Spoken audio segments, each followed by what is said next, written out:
Okay, I heard the recording sound. We're good. Okay. How much have you guys like reviewed so far? I'm guessing like not that much. The quizzes. Did you guys review every single quizzes up until page 43? Okay, so you guys are pretty solid on like the content. Plus the first two quizzes, good. All right. The final ones are kind of crazy. Yeah. Um, so the last, yeah, a good few of the tutorial quizzes were really challenging, which is a good thing and a bad thing. Good thing because, yeah, recursion, sweeps, and yeah, it's blessing and a curse because they're not supposed to be super challenging because of quizzes, but in terms of creating questions that could prepare you for the midterm, I guess beneficial in that way.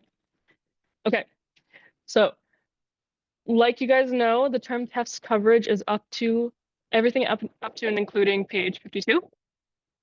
So I tried to include everything that I saw up to and including page 52, at least in some kind of portion. Okay, whether it's just like a true false question or whatever. All right. So as you guys know, the format is going to be true false, and then short answer, and then long answer. So like the true false, I think is going to be around 15 to 20 questions. I think in that ballpark, sometimes maybe in 10, I don't know, but I haven't seen the midterm. But this is just what I kind of came up with. Okay, let's get started. I'm going to also have you guys' input on this as well. Okay. Okay. So true and false. Make sure to justify your solution. On the midterm, I'm not sure if he's going to make you justify or not, but I would say that knowing the justification to true and false questions can help you back up your answer. So it's always a good idea to kind of have the justification written out, even if it's not going to be graded.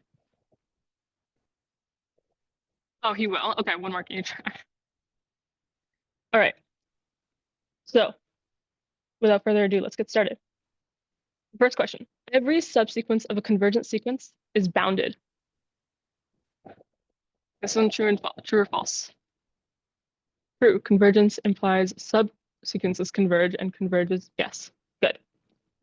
Perfect. I'm glad you guys are off on the right foot. I'm gonna take like a nice, say green, do green. This is true. For exactly the reason that Harold said. This is true.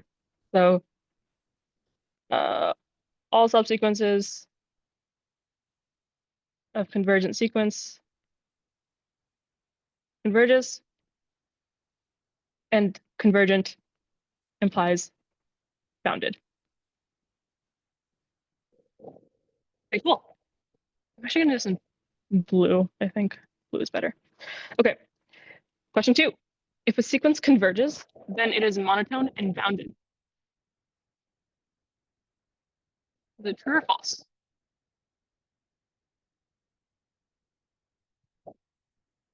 Danush, okay, yes, false. I'm getting a few falses.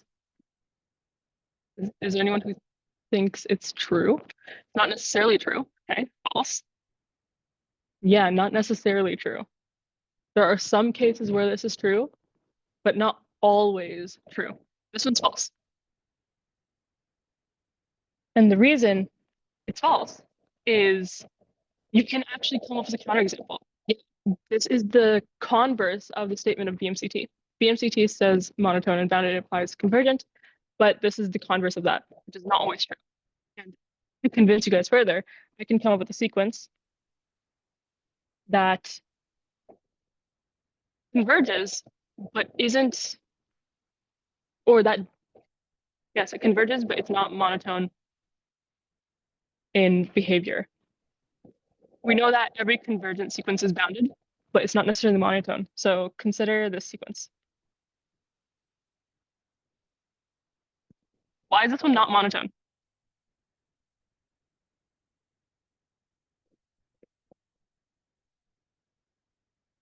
Oscillation, exactly. It oscillates, so not monotone. It's not even going to be eventually monotone.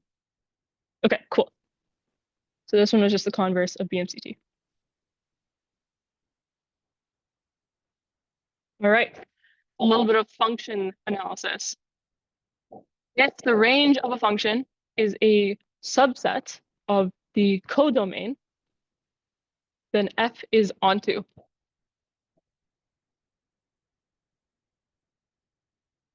Okay, I'm getting a little mixed responses here. Okay, the other way. What's the other way?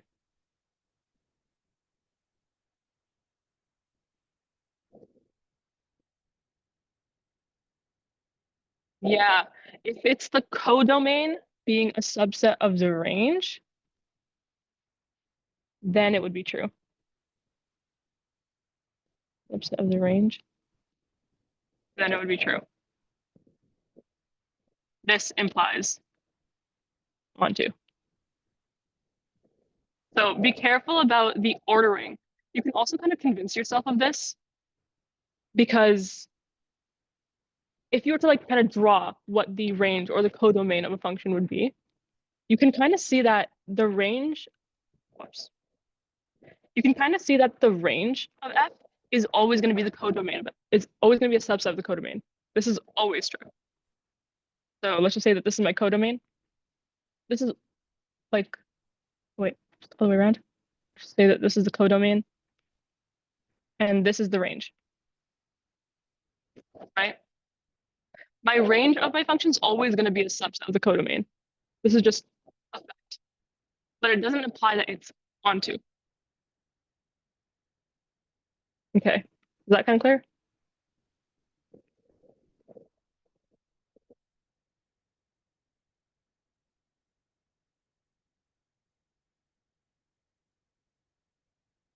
Yeah. All right. Question 4. If P1 and P2 are both partitions of a set X, then P1 intersect P2 is also a partition of the set X. Students from my tutorial should get this immediately.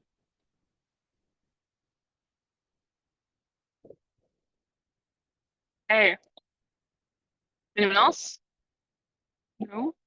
Okay, getting a few no's. I got one true. What do you think? False since it excludes a few elements. Okay, good. All right. For those of you who said false, can you come up with a counterexample? It's really beneficial and really shows your understanding if you can come up with a concrete counterexample.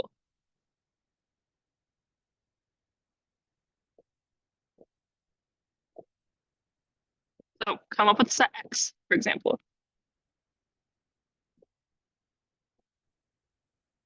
and then maybe come up with a P1 and P2. 1P being all of N, and then the other one, yeah, being empty, sure. Wait, second P being odd and even? Okay, sure. Yeah, exactly. You're always gonna be missing a few elements. I would keep it a lot simpler than that. Yes, Anjali, I like that. Keep it simple. 1, 2, 3, for example, right? Consider this X. Perfect. Perfect. Yeah, you guys are getting it. So let this be one of the partitions. And then 2, 3 being in the other one. The intersection of these two. P1 intersect P2 is the empty set. These two sets don't intersect. Their elements are not in like within each other. So this does not partition.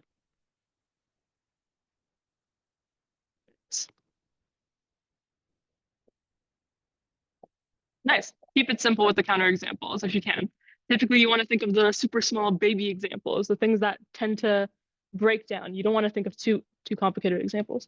So when we say intersect, we refer to the, yes, you refer to the individual pieces, is what Poirier likes to call it. These guys. These are the elements, right, in your partitions. We're not looking at the intersection of the ANs. We're not looking at the intersection of the pieces. We're looking at the intersection of the actual set. So the subsets have to be within like, yeah, exactly. Yeah. All right. Everyone good with that one?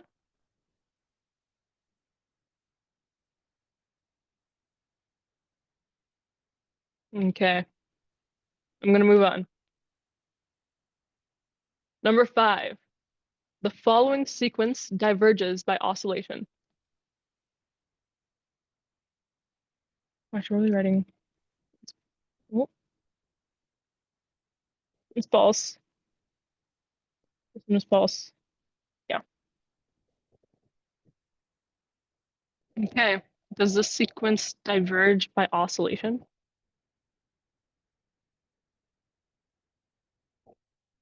We have one true. Danush says no. Lucas says true. Kaiser says yeah. Okay. Not by oscillation. Okay. Not by oscillation. Okay. I'm gonna tell you guys, this is false. This one doesn't diverge by oscillation. And I'm gonna tell you why. Be careful of the function definition. The the range changes.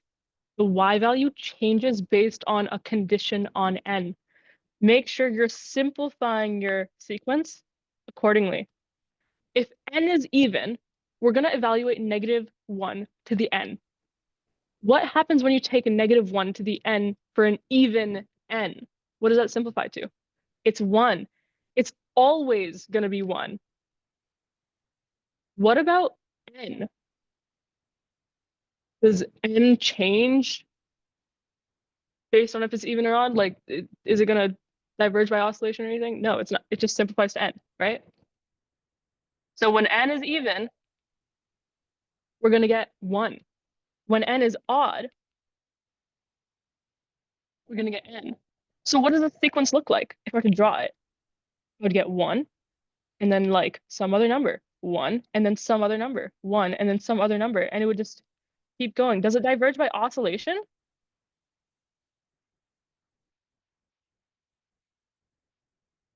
Yeah, it approaches infinity actually.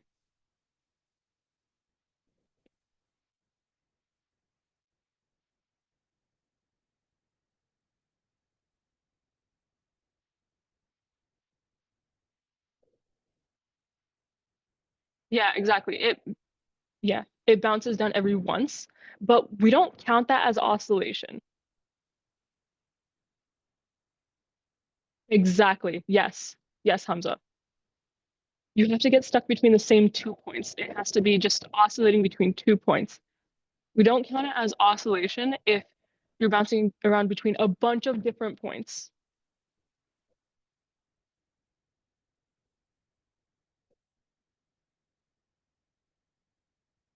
Okay.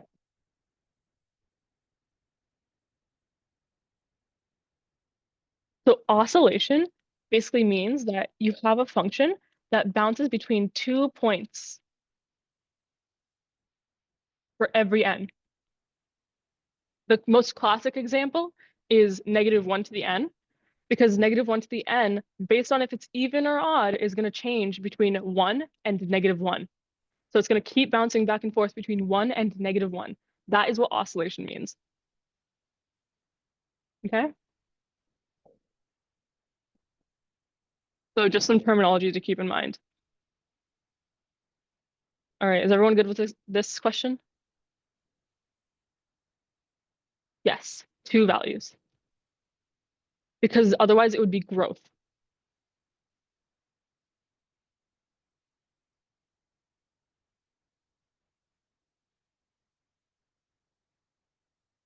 Yeah. All right, what about this one? Question 6. The polynomial p of x is equal to x squared minus 12x minus 11 defines that number to be algebraic. Is this one true or false? Anjali says false. This one's false. How'd you guys find that?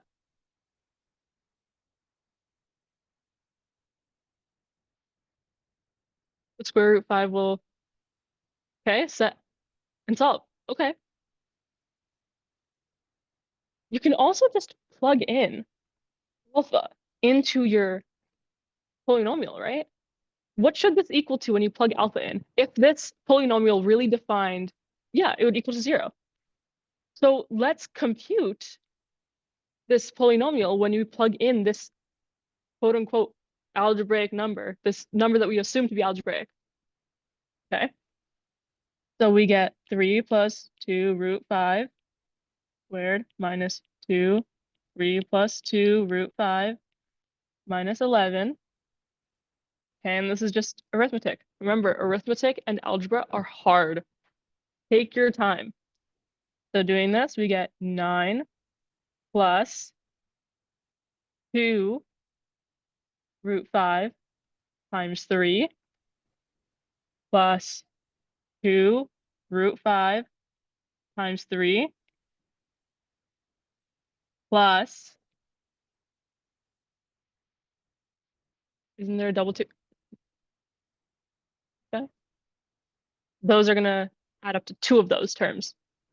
I'm doing it slowly. I'm expanding all the terms. And we have a 4 times 5 when you square the 2 root 5, when you square this guy, minus 2 times 3 plus 4 root 5 minus 11. Okay, simplify. Those two will equal to a what? That would be 6 plus 6 root 5, 12 root 5. So 9 plus 20 minus 6 plus 4 root 5, and then plus 12 root 5 minus 11. Let's see. What is this equal to?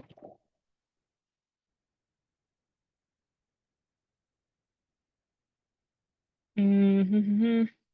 9 minus 6 is 3 plus 20, 23 minus 11. We can clearly see that this is not 0. So I'm just going to say not 0. Things are not going to cancel out super nicely. So yeah, it is false.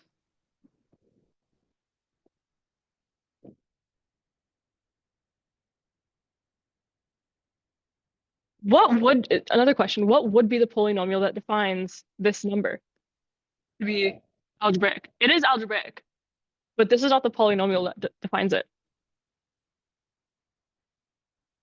Yeah, x squared. If this was a 6x minus 6x, that would be it. Okay.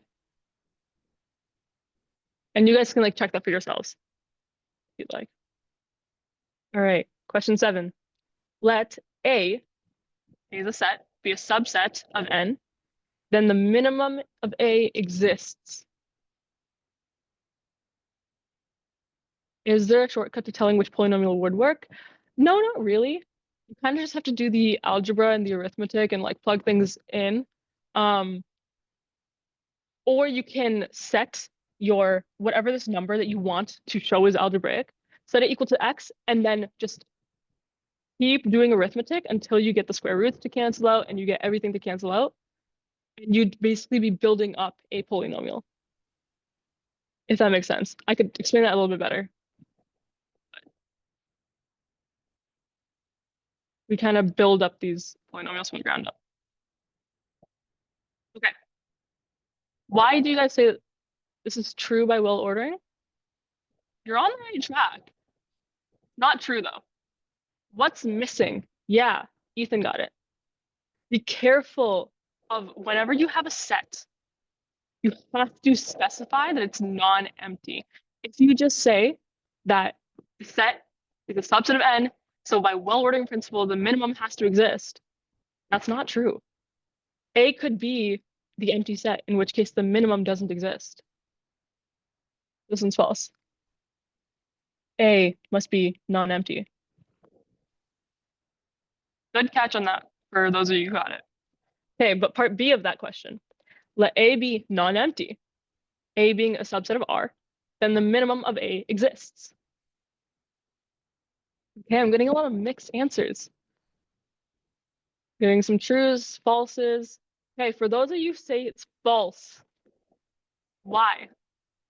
Why do you guys think this is false? It's reals, not n. Okay.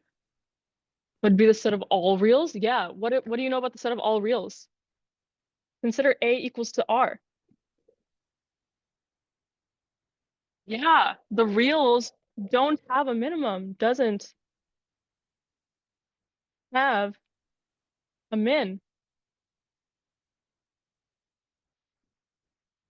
There's always a smaller fish. Yeah, that's a good way of putting it.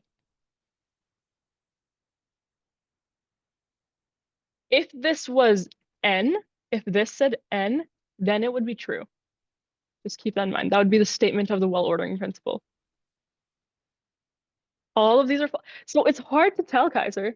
It's really hard to tell because there's always this one detail, this one thing that you could be missing that could make it all break down.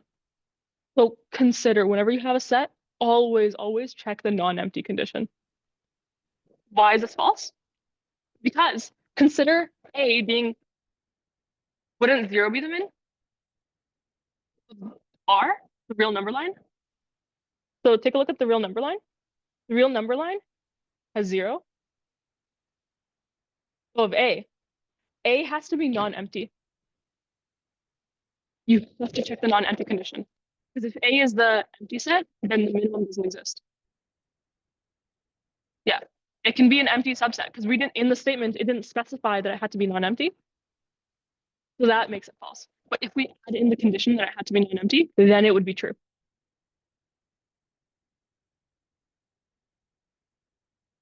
So we must have A is non-empty for part A.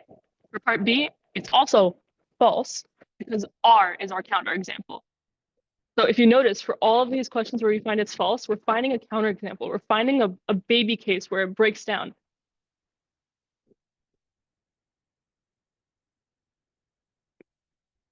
Okay. What about question 8? Let A be a real number. Then for all C in R positive, we have A is less than CA. Okay, I'm getting a lot of falses. Why is this false? Perfect. Perfect. Yes. Whenever C is equal to any rational number, this breaks down. Any rational number less than or equal to 1. So yeah, C in 0 to 1 makes this fail. So this is just to point your attention to the fact that your properties of R, your field properties of R, you guys need to know those. And I would expect that you guys, maybe Poria might ask you to prove something using them. I wouldn't say that that's off the table. Okay. Yeah, so consider a specific discrete example. So C equals to 1/2. Consider any real number. I should say 2. 2 times 1/2 is 1, which is less than 2 instead of greater than. So A equals 2 is not less than 1, which is equal to CA. That would be like a nice explicit. If A is equal to 0, we wouldn't. Yeah, that also makes it false. But remember, we're looking at R positive. R positive doesn't include 0. It's a big distinction in the definition of R positive. 0 is not considered to be positive or negative. It's the only number that's not either.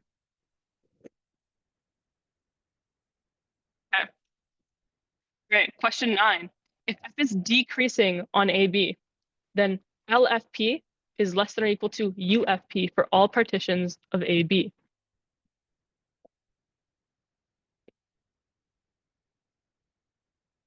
Is this true or false? I should probably circle this. True? True. Okay.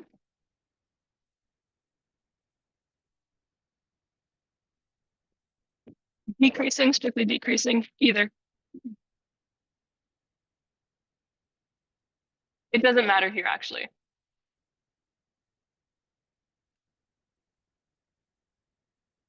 This one's actually true. Yeah, this is true. In fact, if I got rid of this entire first part, it would still be true. Yeah. LFP is always going to be less than or equal to UFP for every single partition. As long as they're using the same partition. If it was RN, then it would be false. Exactly. Darboux is not the same as Riemann for the sums. Okay. Riemann sums follow different rules than Darboux sums. So just be very careful about that. So for those of you looking for like a more concrete thing, if you were to take any, oh, here. If you were to take any like arbitrary partition, right? Like let's just say you had this, right? Like let's just say this is A, B. Consider like this, this, and that. Let's just say that that's our partition. If you had that a function was decreasing over here, UFP is always going to be the higher stuff for the interval. Then the UFP, then LFP would be here. This would be L, the other one would be U. The L would also choose this one. Then the U would choose this one for that next interval. Your UFP is always determined by your supremum. So by definition, the supremum is also bigger than the infimum. So that would just be there for free. This is true. You don't even need the decreasing for Rn. So consider the right Riemann sum is not always going to be bigger than the left Riemann sum, is what Harel was getting to. So consider a left, like let's say that this function right here, okay, it's a decreasing function, right? This is an example where the left Riemann sum is going to be bigger than the right Riemann sum. So Ln would be bigger than Rn. So consider all the left endpoints. So the left endpoints, it would be this box. Then you'd have this box. Then you'd have this box.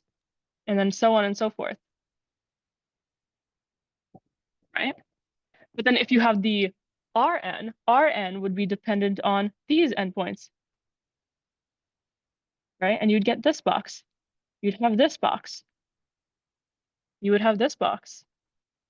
Notice how all of these are less than all of the LNs, your left sums. No, lower sum and left Riemann sum are not equivalent.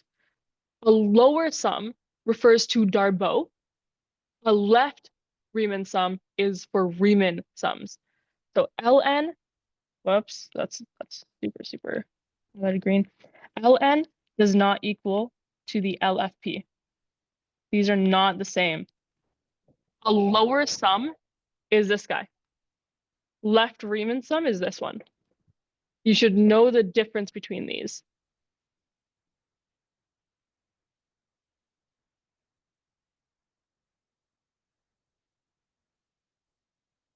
Yeah, it's the same, or it's that coverage, Dinesh, but I still wanted to go over it a little bit because of the confusion that it causes. I don't want people to get upper sums and lower sums confused with left Riemann sums and right Riemann sums. Because I don't think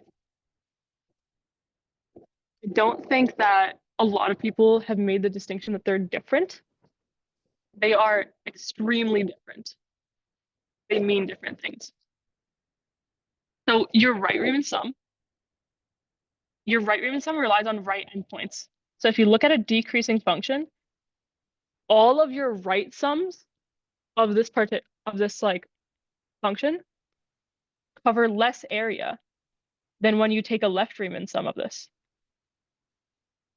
So take a look at this. Your left ones have like this much more area.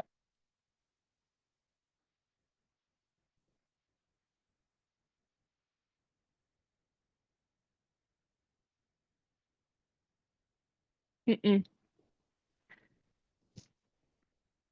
The LFP, this is exactly what I wanted to go over it. This stuff right here, if you guys can see like my little pointer, notice how these are all equal in length. These are all equal in length. That indicates that it's a Riemann sum. Okay. Yes. If f is increasing, then the right Riemann sums will be larger. Yes. because then your right endpoints would always be higher than your left endpoints, and you'd be accumulating more area.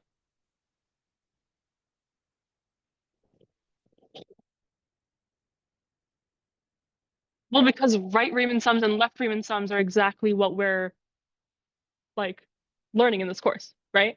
We're learning about right Riemann sums and left Riemann sums. And this is like the most concrete example of showing that ln is not always going to be less than rn for any partition. It's not always true. But the statement for UFP and LFP is always true. The lower sum is always going to be less than the upper sum. Does that make sense? This statement is always true. This one is not. That's why. And this was also like pointed attention to in the lecture notes. So I think it's a really important message to drive home. Okay. If we have any more questions on this, we can come back to it later. Question 10. If f is a constant function on AB, then for all partitions of AB, we have UFP is equal to LFP. This is true. Because the inf and the sup are going to evaluate the same thing. Yes, exactly, Harel. So mi is equal to capital Mi for all I. All right. Every bounded set has a supremum and infimum. Or infimum. Is this true?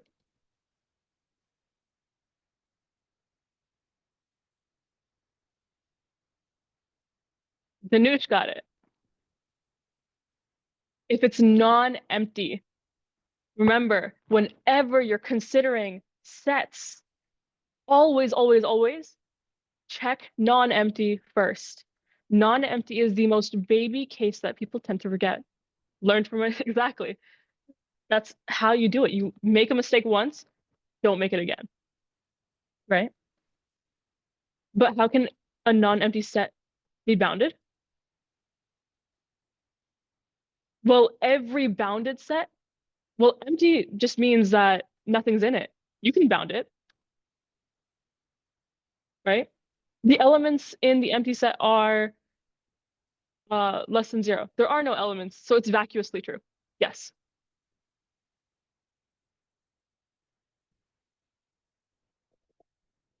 Yeah, it's vacuousness.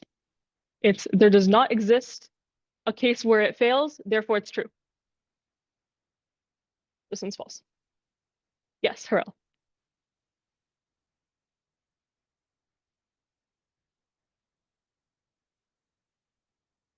If bounded and non-empty.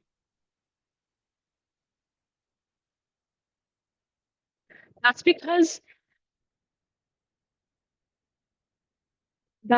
you have your oscillating type sequences. You can have a bounded sequence, but your sequence elements are going to be somewhere in between those bounds, right? But it could be oscillating, right? So that's why we need the monotonic condition on BMCT. Okay. Question 12. Part A is for all sets A and R, A being non-empty and bounded, the infimum of A is equal to the minimum of A. Is this true or false?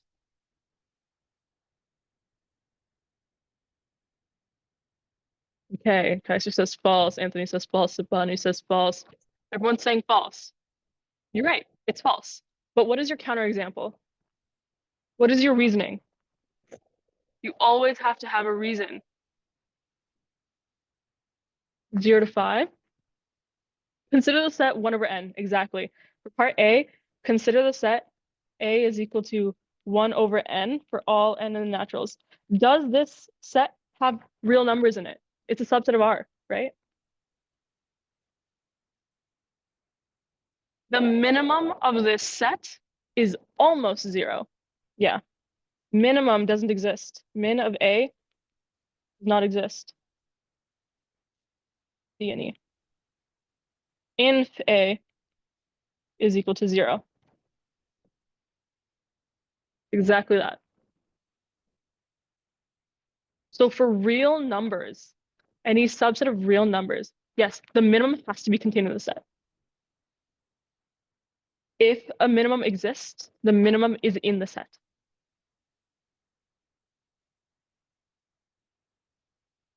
For real numbers, your minimum and your infimum are not always going to be the same. In fact, the minimum probably doesn't exist, but not the inf.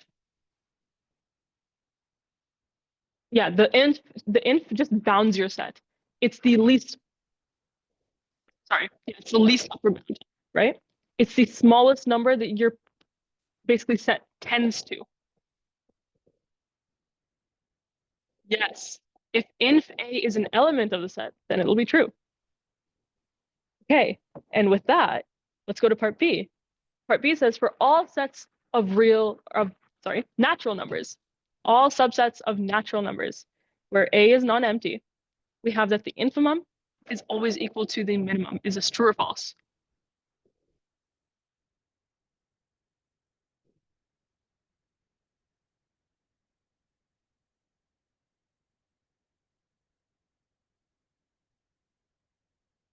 Okay.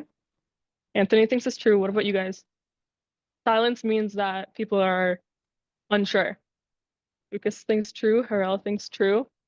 Guthame, we think true.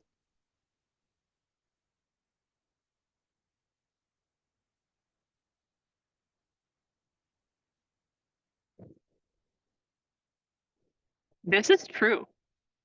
This is very, very true. This is true because of the well-ordering principle. Every non-empty subset of natural numbers has a minimum. The problem with our subset of real numbers, it's not guaranteed to have a minimum. But natural numbers, there always is a minimum. And your infimum, the thing that bounds your set from below, is always going to equal to something that's in the set if it's a subset of naturals. That's true because of well ordering. Whoops, well ordering. Okay, I hope that's clear. I'm going to try and speed run through these last few because there's a lot of good short answer, long answer questions I want to get through. Okay, for all sets X, the following set is a valid partition, and it's just the set of X. A lot of you guys think true. Yes, true. Yes, this is always true. Your set partitions itself. Very good. Cool. No explanation needed. This is trivial. You guys finally get to say the word trivial and be like, I understand it. I get it. Okay. 14. Q and I. So Q being the rationals, I being the irrationals. Irrationals. Partition the algebraic numbers. I sort of thinks no. True, it covers all numbers. But are all numbers algebraic? Hmm. Not all numbers are algebraic. Yes, E and pi are irrationals. They are in the element of rationals, but E is not in the algebraic numbers. Yes, this is a big boy false. This is so false. Only rationals are all, yeah. Rationals are the only type of number that are always algebraic. So be careful of that. Your algebraic numbers are a set. You can partition them. Partition exists, but it's not this one. Okay, remember, elements of your set have to be in at least one piece of the partition, in exactly one piece of the partition. Okay. All right. 15. If AN is a sequence and ANK is a subsequence that diverges, then AN diverges. Wait, why can I not be empty? I is the irrationals. I is the set of irrationals. This is a non-empty set. This does not equal to the empty set.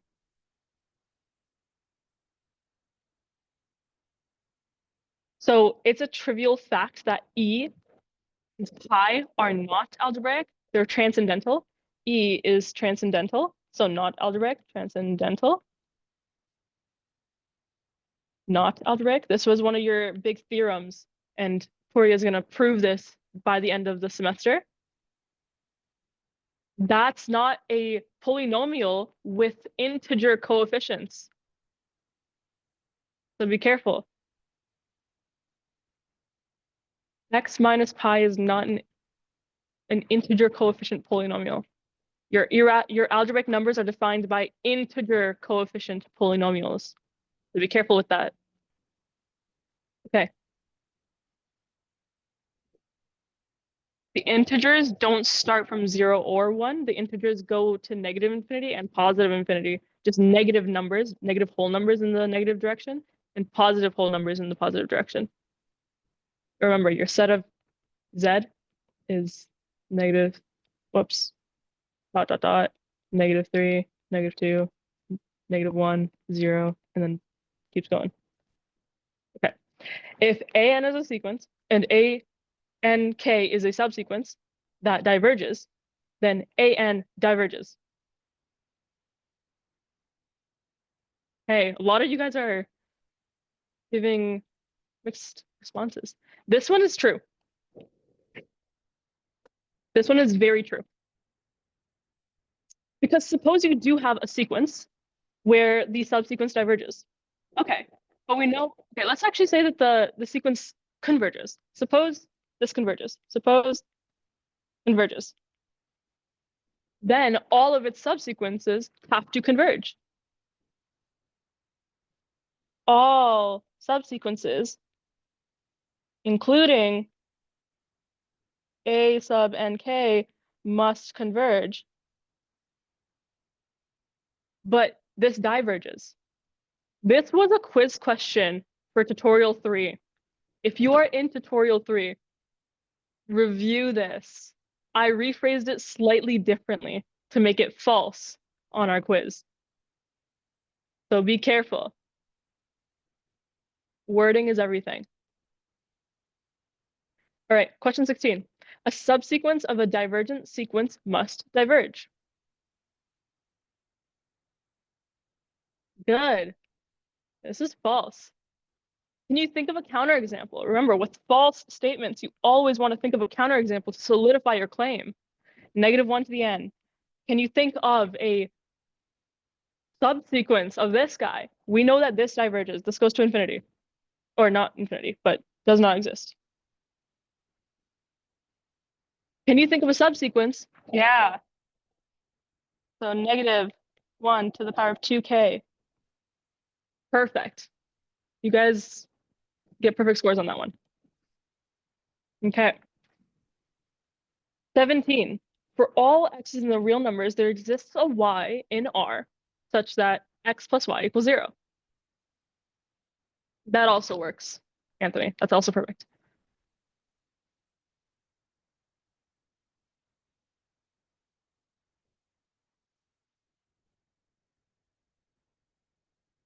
Do you know what this symbol, like the exclamation point, means?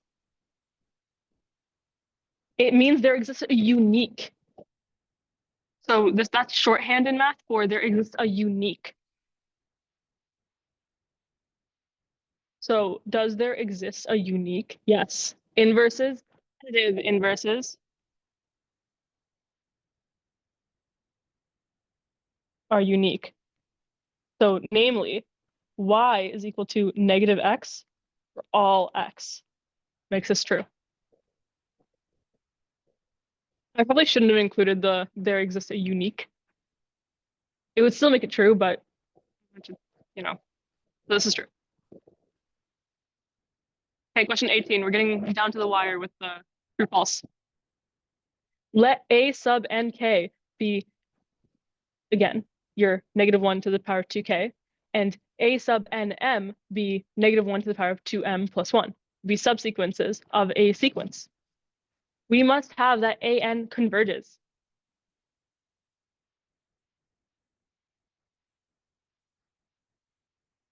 Okay, you guys are saying false. Why are you guys saying false? Again, you have to come up with a counterexample to solidify your claim. What is your counterexample? What is your, yeah, sure. A sub NK. What does it converge to? What does that one converge to? 1. Okay, what does A sub NM converge to? -1. These converge to different limits. Therefore, the entire sequence will diverge. The full main sequence will diverge. So this implies that A sub N diverges. Hamza, I'm recording it, so the video recording will be posted later. Yeah. Unless Poria for some reason says no, you can't do it, never mind. But yeah, recording. Okay. Those of you who got number 18, this was a tricky one, so round of applause for you guys. Okay, what about number 19? Let AN and BN be divergent sequences. Then AN plus BN must diverge. And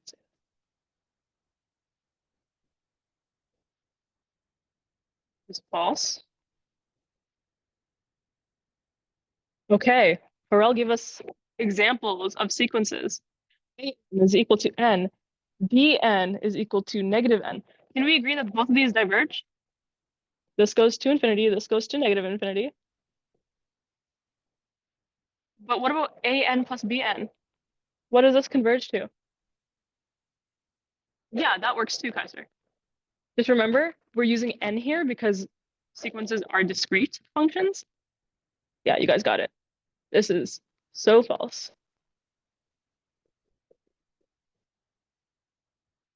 I'm glad that you guys were able to come up with that counterexample. That was good.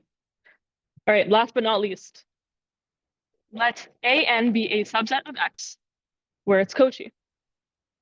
It's an if and only if, with AN being a subset of X being just convergent.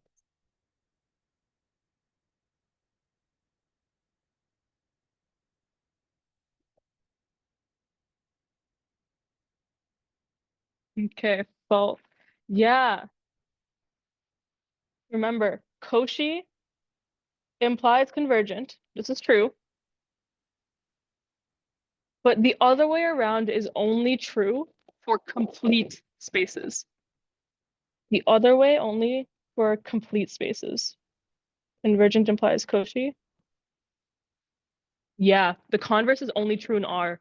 R is the only complete space that we know of, or at least that you guys know of. So that would be when X is in R, or X is equal to R. So this is false. Not true for all sets. X must be complete. A complete set.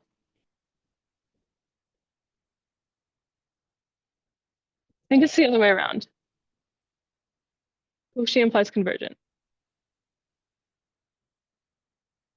Or am I getting it wrong?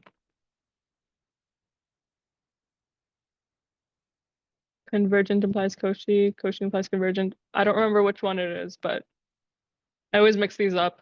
That's why whenever I'm in R, I'm like save grace. Like we love R because they're equivalent, so we don't really care. Typically, you'll only see sequences in R, so you don't need to really worry about the directionality. But yeah. All right. We are just getting to the top of the hour. Do you guys want a 5 to 10 minute break? Or in my last review seminars last semester, for both of them, they wanted to just keep going. They wanted to see more math. They wanted to maximize their time. 5 minute break. Keep going. Math maxing. Keep going. Okay, Lucas wants to keep going. Danush wants a 5 minute break. What about the rest of you guys? Keep going.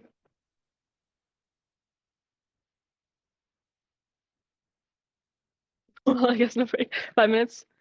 Okay, I think we'll take a 5 minute break then. That'll also give me time to like drink water and stuff. Okay, so I'm gonna pause recording then, okay? You can work on the first question of short answer if you want to keep doing the math, but we'll take it up in 5. So we're gonna continue. Sorry for being late. That's fine. So I'm Becky. I'm gonna record this. So if you just heard the recording thing is going, so I'm just gonna post this afterwards because I do have a lot of questions I want to get through, and this happens every single time, and I end up staying overtime even though I'm not supposed to. Shh, don't tell them. But yeah, we're gonna keep going. Is that okay? Yeah. Right. So we did a bunch of true false. True false can be very tricky. Make sure you're double checking all the quantifiers. Make sure you're checking the ordering of things. Make sure you're checking non-empty if you're dealing with sets. Things like this. These can always kind of be listed in a mental checklist. Go through that checklist to kind of make sure that you have all bases covered and try to think of the baby examples when it comes to finding counterexamples. Don't think of super, super elaborate counterexamples because then chances are that's going to fail. All right.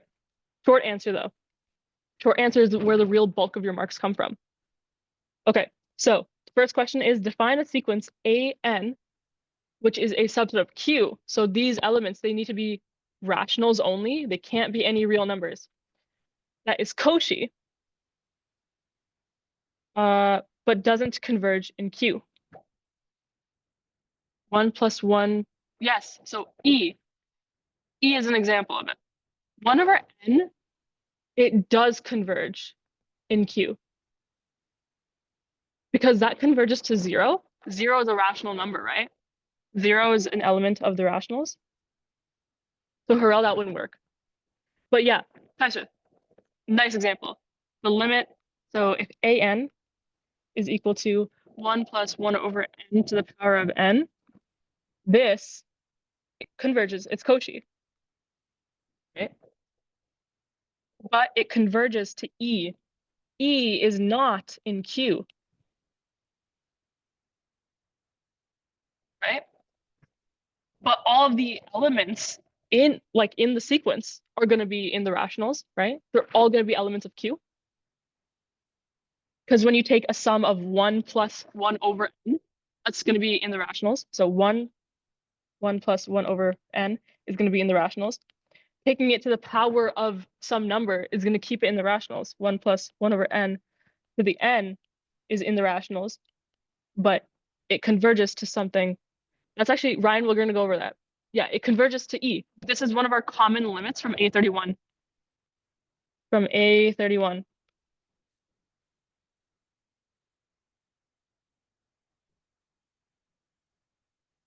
Okay, so if you don't remember this example, that's fine. You can always come up with one. Way I always come up with things is I love to use irrationals to my advantage.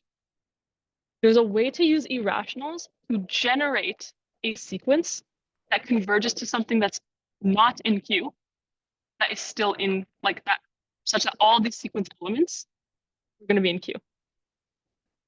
We'll do an example together. So consider this function, okay?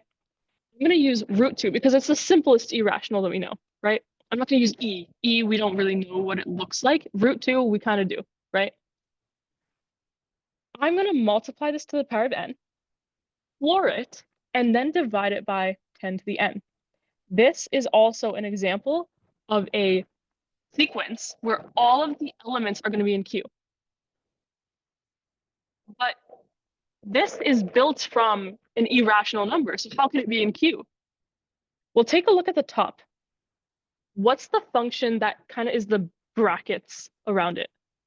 You guys know what that function is? It's the floor function. Essentially, if you take a decimal number, it rounds it down to the nearest whole number. So this top part is still going to be in Z, right? These are going to be whole numbers. Whether they're positive or negative doesn't really matter. But it's still going to be whole numbers in the numerator. The denominator, does the denominator have whole numbers?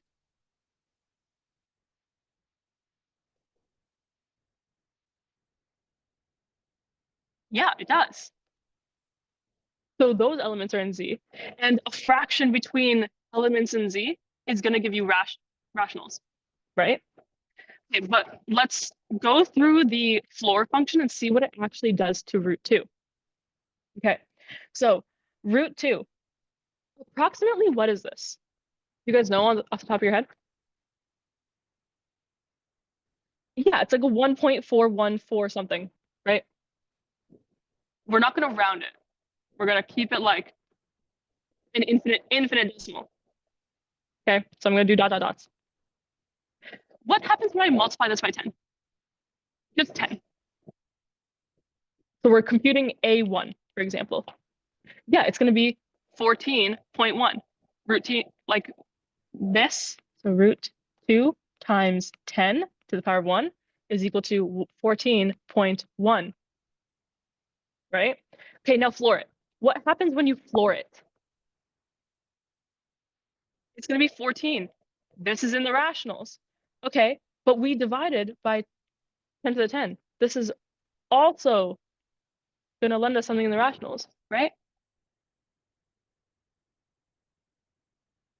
So can you kind of convince yourself, if you just keep plugging in n equals 2, n equals 3, n equals 4, you kind of convince yourself that all of these elements of this sequence are going to be rationals?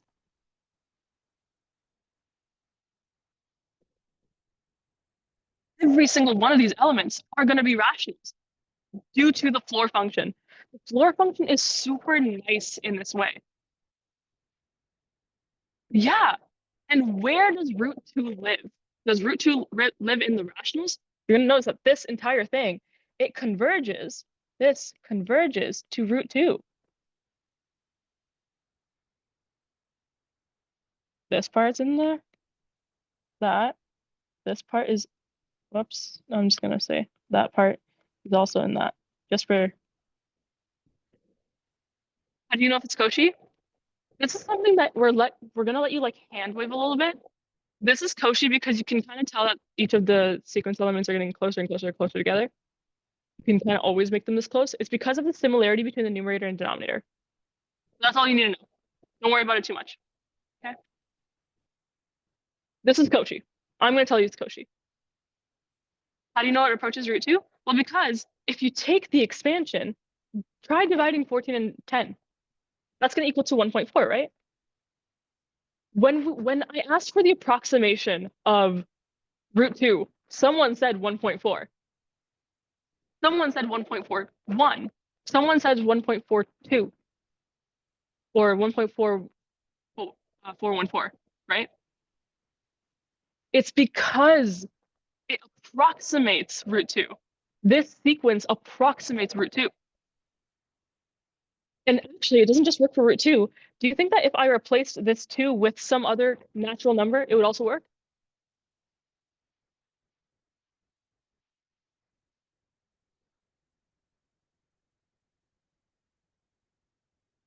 Yeah. If I replaced like 2, just the number 2, with any other natural number, it would also be a Cauchy sequence that converges to whatever that root n is.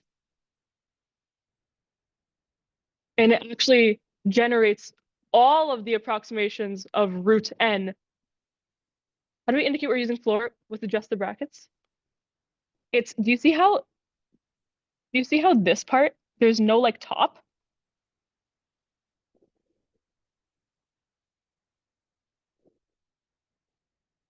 I'm kind of making it very clear that there's no top part.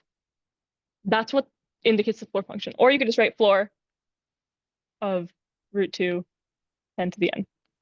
You can also do that.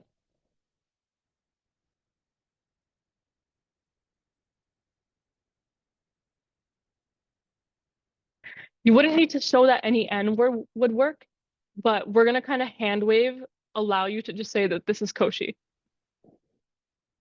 You can also try proving it to yourself just for your own practice, right? That would be kind of a good like tons of practice if you want. But something like anything like this would work for this question. And you would just have to say that this is in this is not in Q. You'd have to show your claim. Okay. I'm going to move on from this question. So yeah. Okay. Question B. Is this set X bounded? If it is, find its supremum and find its infimum. This is going to test you guys on A31 stuff, so things you guys should know. But it's going to test your strength in terms of how strong are you at computing supremums? How strong are you at computing infimums? This is a really important skill to have because sequences rely on supremums, sequences rely on infimums. Showing convergence relies on these things and showing boundedness. So if you know how to compute boundedness and the supremum and infimum of a set, you'll get pretty far in this midterm. Okay. You guys are right with saying that the infimum is 1, or sorry, -1. Infimum of X is -1. Supremum is not 1/2. Supremum is not 1 either. Carol got it. The supremum of this set is 3/2. I would highly suggest, if you don't know what to do, if you don't know where to approach a question from, try plugging in numbers. Try to visualize what the set looks like. If I plug in 1, right, because the naturals start with 1, right? That was established at the very beginning of class. The naturals start with 1. So if I plugged in 1, what would I get? Well, 1/1 is 1, plus -1 is 0. That's the first element. Okay, what about 2? If I plugged in 2, 1/2 plus +1 is 3/2. Okay, what if I plug in 3? What do I get? It'd be 1/3 plus -1 to 3. -1 to 3 is just -1. So 1/3 minus 1, -2/3. You're going to notice that these guys in particular, these guys, the negative ones, are going to go to -1. You're going to get so small and close to -1. But you're never going to get a number that's bigger than this.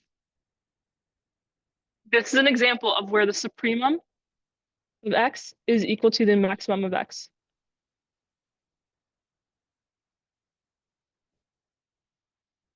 Whenever you guys are stuck, visualize the set by plugging in numbers. Always try baby cases first. Baby cases will give you the best idea of how to play around with things. Plug and chug. So you can go by intuition, but you guys also gave me the incorrect answer for when I asked you for the supremum. Right? Intuition can't drive your entire solution, can it? I've experienced this firsthand. I'm not the last, you guys are not the first one to make this mistake. I've made the mistake several times over. So go with intuition and let that lead your playing around. Play around with your set, play around with your function, plug in things, double check, see if it's true. And if you get that it's true, great. If you don't, so in the side question, how much are these short answer questions worth? 2, 3 marks? I don't know how much the entire midterm is worth. So I'm just going ballpark what I would assign these questions as. Because these questions are just like, do you know how to compute a supremum? Do you know how to compute an infimum? Were you paying attention in tutorial when this kind of question was brought up, right? This was a question in tutorial. Does that make sense?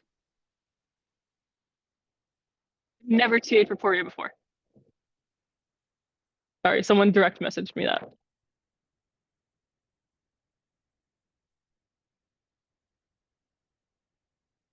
Okay, but I would treat this review seminar as a background. Make sure you know these things. These things are 100% going to show up on the test.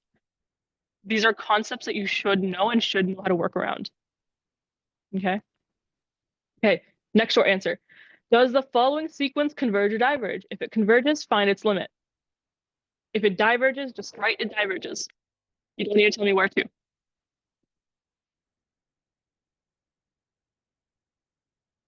Okay, Danush thinks it diverges.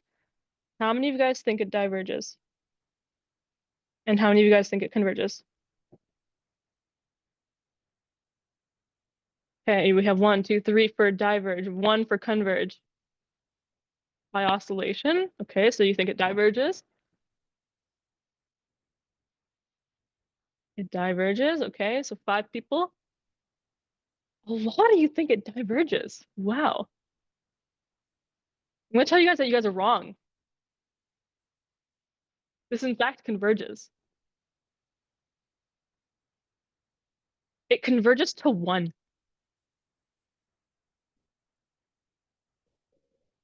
Does this limit look familiar to you? So let me convince you guys. Let me convince you guys of this. Yes, sine of 1 over n converges to 0.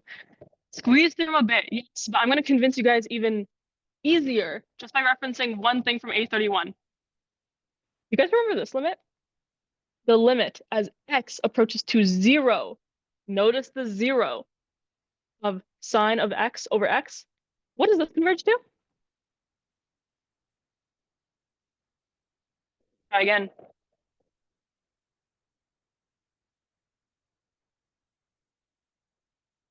It converges to 1. Okay, I'm going to convince you guys that these two limits are equivalent, that these are the same thing, just rewritten. Okay, let x equal to 1 over n. Okay, so when n approaches to infinity, as n approaches to infinity, what does x become? What does x go to? 0. So could I rewrite this limit with x instead? With x instead? I could. I'm going to call it x, sure. But this is a really important thing to be able to do.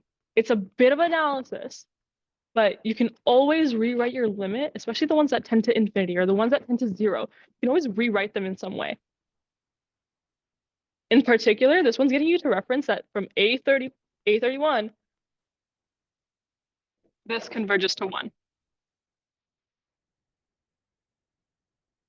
Do you guys see that? So I can rewrite it as this.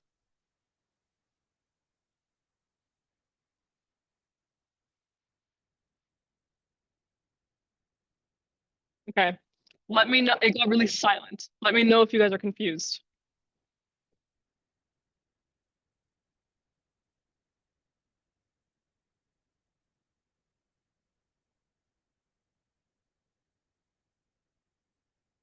Okay.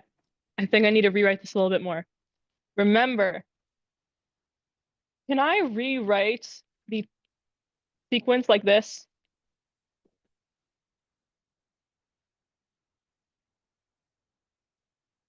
This is an A31 limit.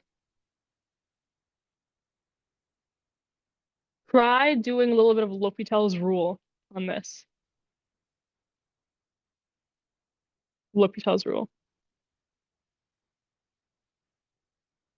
It'll give you some like intuition, but not exactly give you the correct answer. But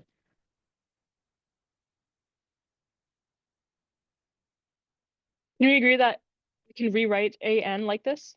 AN can be rewritten like this?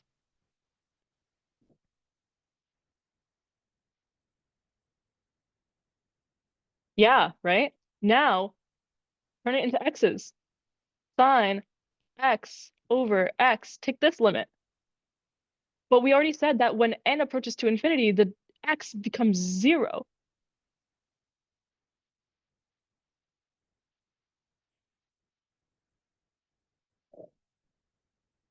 You can't use that as a theorem. Go theme. You can't use that as a theorem. That's not a theorem. Because the product of two convergent functions doesn't necessarily always converge. Or does it? Hold on. I have to think about this a little bit.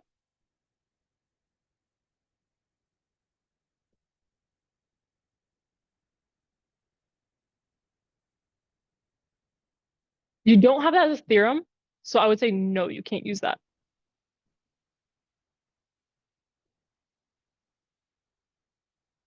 But does this rewriting make sense? Like this is a very common rewriting, right? This is just algebra. This guy, 1 over n in a denominator, that's just multiplying it, flips it, reciprocals. When this goes to, when n goes to infinity, this entire thing, yeah, then you can use L'Hopital's rule to get the limit, which is 1. Yeah.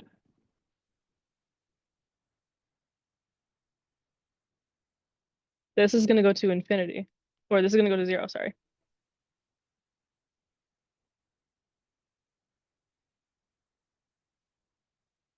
So the interior is also going to go to 0, which is the same thing as saying that x approaches to 0.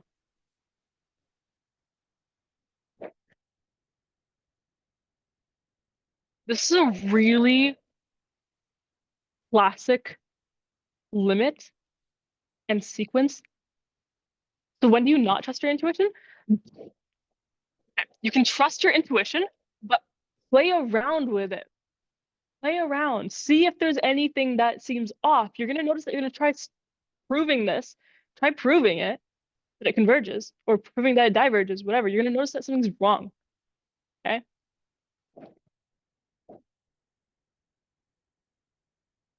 You can use quote unquote L'Hopital's rule,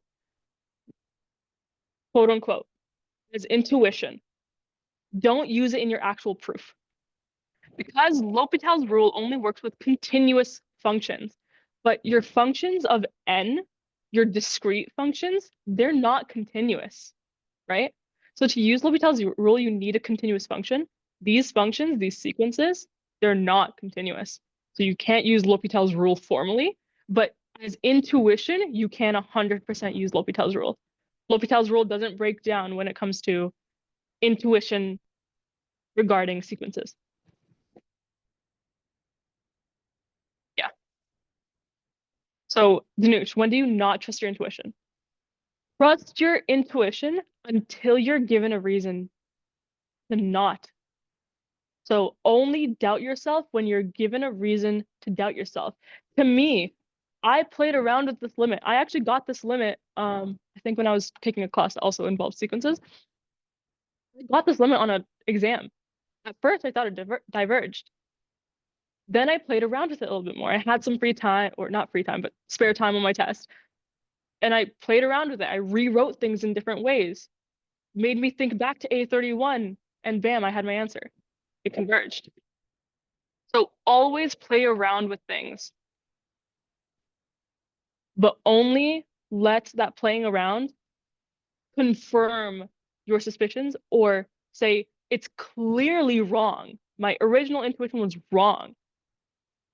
Okay.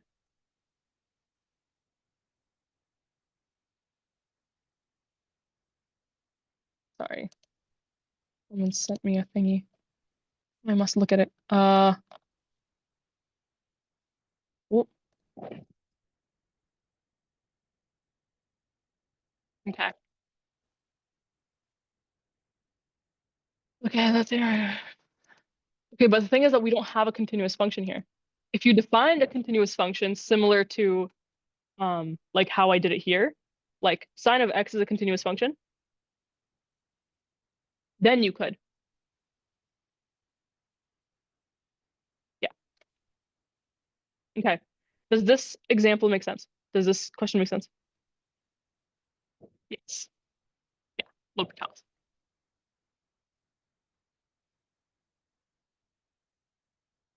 Cool. All right, I'm gonna do another question. Okay. This is the last short answer question. Okay. Let B equal to this set is a supermum in Q, is the infimum in Q.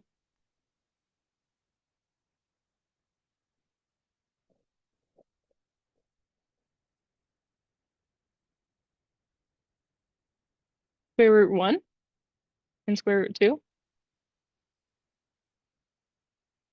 Mm. Okay, square root 2 for the supremum. Soup is not in Q. Okay. Yep, the supremum of B is root 2, right? The infimum is in Q. Why do you say that? What is the infimum?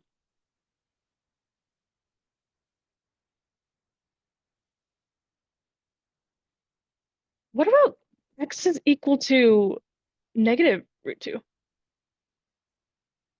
This just barely butts up against your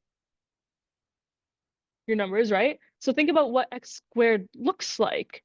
X squared is this function, right? So you have a positive side and a negative side. You have a root 2 here, you have a root 2 here, but negative. Yeah, it's positive root 2 and negative root 2. Be careful. You're not only restricted to positive numbers here. The infimum is in B, or the infimum of B is negative root 2, which is not in B. It's not in B.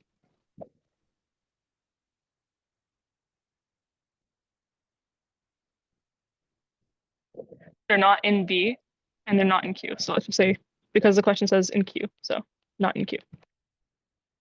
How did I get the infimum? So I tried a bunch of numbers.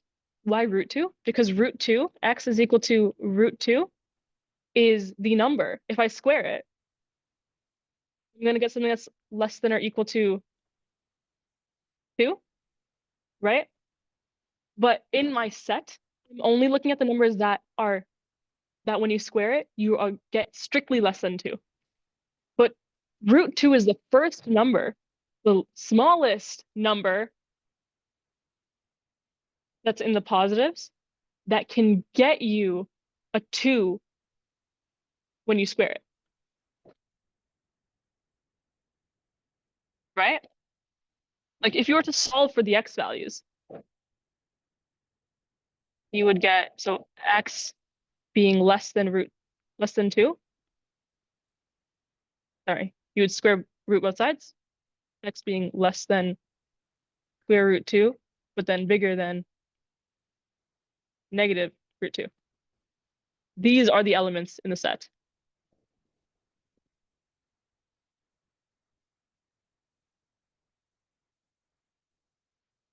Does that make sense? Yeah.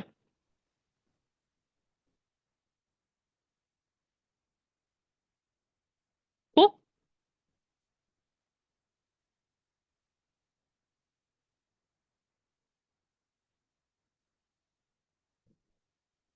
Yeah. Okay, cool. I'm going to move on to the long answer. These ones are going to be very tricky. It's very hard.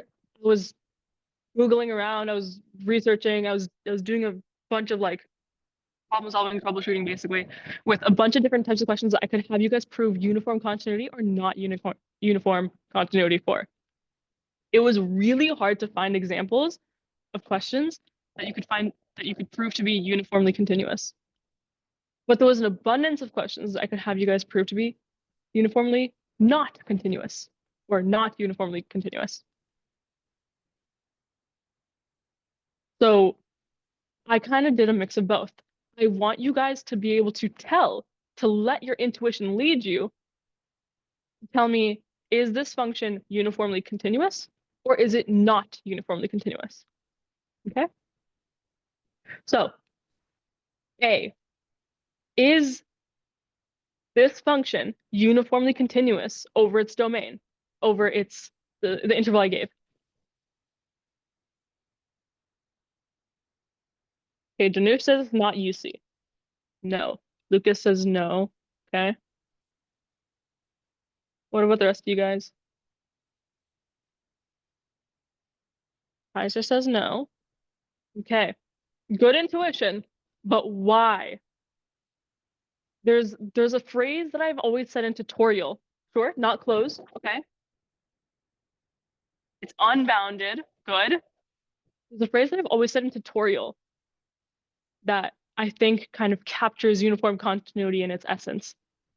Yeah, pi over 2 is an asymptote. Yep. That's why it's an open interval. No global delta. Sure.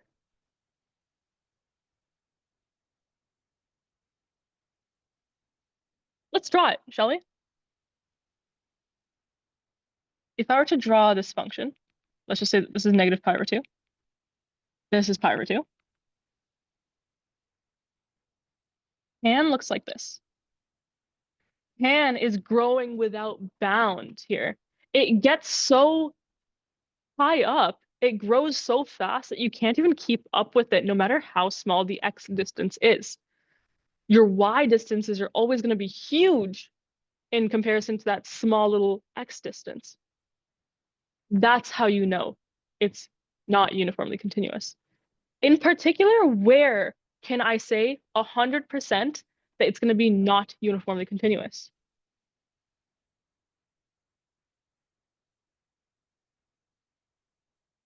Near the endpoints.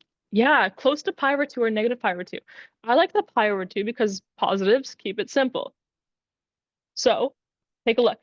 If I take any number that's kind of like maybe a rational number away from it, yeah, pi over 2 plus or minus an epsilon distance away. Yeah, that's going to cause it. I'm going to treat that epsilon as a 1 over n, okay?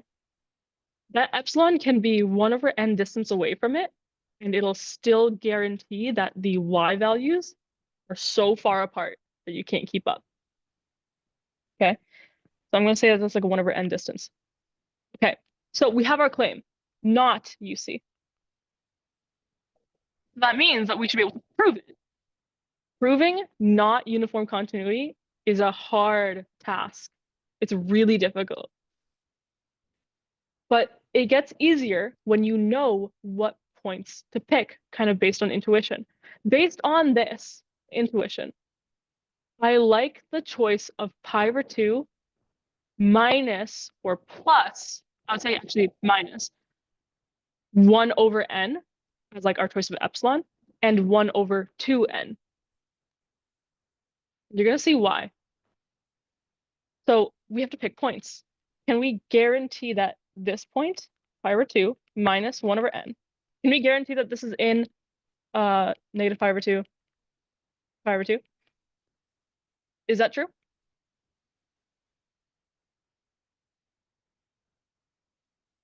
Yep. Well, what about pi over 2, 1 over 2n? Is this in the interval? Yeah. Okay. So these are two perfectly good candidates for points.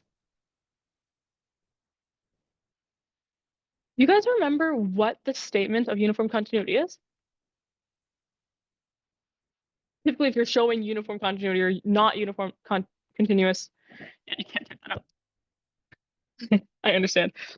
It's for all epsilon greater than 0, there exists a delta greater than 0, such that if, or for all choices of x, y in our domain, so negative pi over 2 to pi over 2, if x minus y is less than delta, then in particular, in this case, tan of x minus tan of y is going to be less than epsilon. Perfect. All right. So we're showing not uniform continuity, right? So let's suppose it is, right? Let's suppose it is uniformly continuous. Use our candidates for points to show that even though that this holds, even when this happens, this does not happen. So remember from logic, we have when we have a true implies false, the entire statement is false. That's what we're getting at.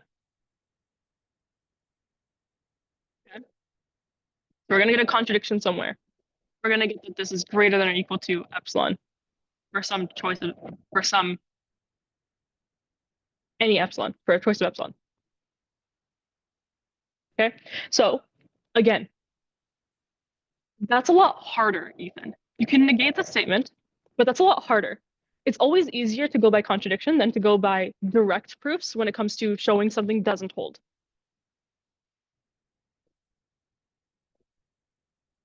So suppose it does hold. Suppose it is uniformly continuous, right? Because we have a definition for uniform continuity, right? And we can just kind of work from there, extrapolate. So again, we have a for all. That means we should always let it be arbitrary.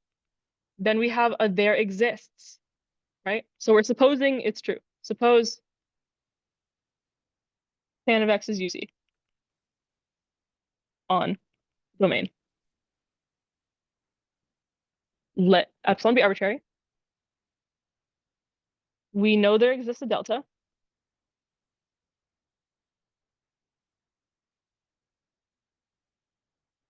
Okay. And we're going to show what that choice of delta can always be, right? Choose or consider these 2 points that we had. Consider x is equal to pi over 2 minus 1 over n. Y is equal to pi over 2 minus 1 over 2n. Okay, these are on our domain, right? They're in our domain. Then we have to show that the first, this part, whoops, that this part holds for these choices of x and y. We have to show it. To show that it's true first, and then show that the later statement, the result, is false. Okay, so x minus y is equal to pi over 2 minus 1 over n minus pi over 2 minus 1 over 2n, which is equal to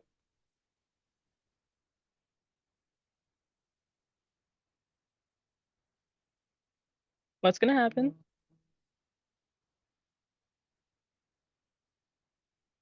These guys are going to cancel. Super nice. What do we get left with? We get a 1 over 2n minus 1 over n. Yeah. So when you cross multiply, you're going to get a negative 1 over n, which is your final thing. Take the absolute value of it, you get a 1 over n.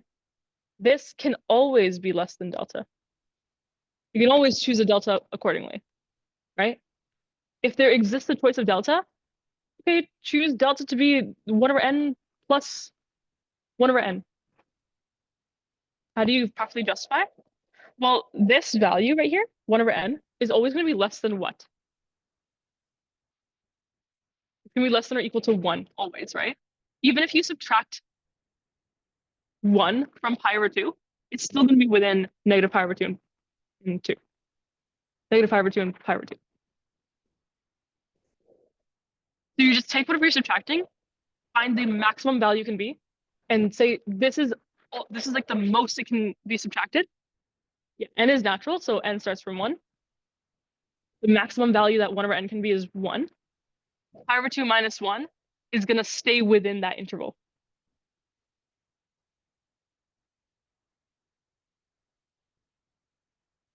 Yeah, use delta accordingly. Okay. Keep in mind, this is going to be very long. Notice I put a hint. Do you remember these guys?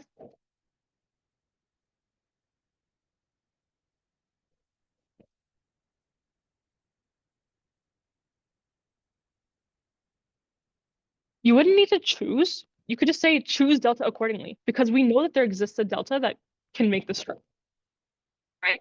Like 2 over n, for example. 2 over n is bigger, right? And it's still going to tend to 0. Like if you choose like 2 over n, for example, right? There does exist a delta. We've chosen one. And this tends to 0. So it can be made infinitely small for any choice of n. Right? Yeah. Okay. So now we've shown the hypothesis is true. Let's show that the result is false. Okay. You guys are going to have to catch me on any algebra. Okay. Because algebra is hard. Okay. So now we have to consider tan x minus tan y. What do you think we're going to have to turn this into? given our hint. Sine over cos. Good. Typically, when it comes to trig proofs, like showing that the left-hand side of this trig identity is equal to the right-hand side, we always liked to turn tan into sine and cos because there was more we could do with sine and cos. Same thing here. We always want to turn things from tan to sine and cos. Sine and cos are just stronger as algebraic tools. So sine x over cos x minus sine y over cos y. Okay, but what are x and y?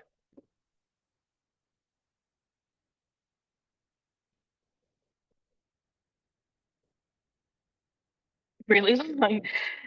X is this minus 1 over n cos pi over 2, 1 over n minus. I'm giving you this hint because I want to point your attention to the fact that this could be a thing. I'm not guaranteeing that a hint is given on a test. I'm not the one who wrote the test. Okay. So I just want to point your attention to the fact that this is an algebraic tool that we still have at our disposal. Okay. And based on this, we're going to get this super long string of objects after just subbing in these formulas. Okay. I'm going to need you guys to catch me on if I write things wrong. Okay. These are, if you guys want to name to them, they're called your sum and difference trig formulas. Okay. So I'm just going to write. All right. I'm not going to speak for a little bit.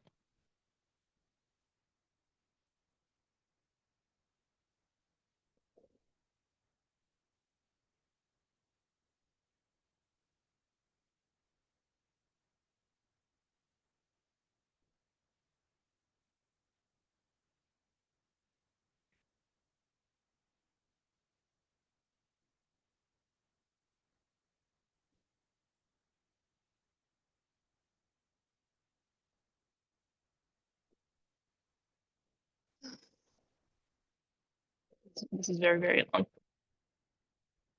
I'm just going to move this a little bit.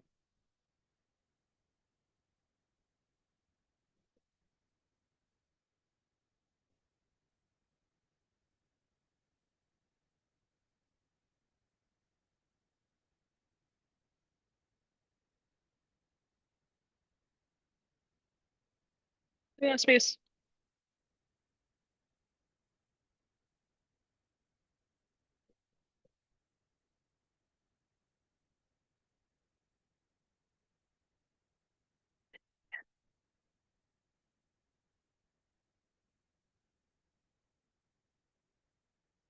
Okay, there we go. That should be enough. Cos pi over 2. Then cos pi over 2. Cos 1 over 2n plus sine pi over 2 and 1 over 2n. And this is all in absolute values. Okay. Sure, really long-winded. These things can be computed. At least some of these things can. What things can be computed?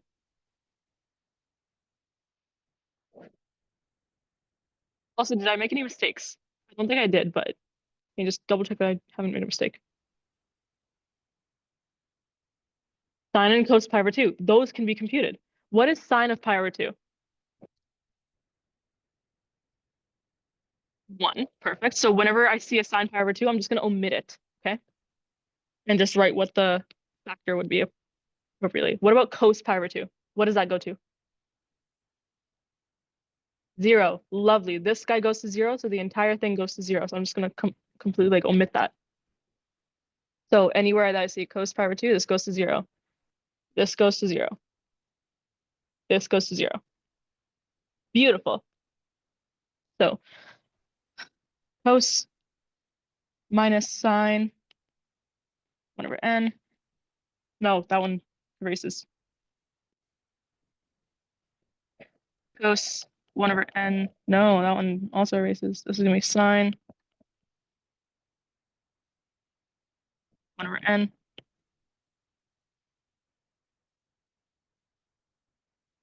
minus,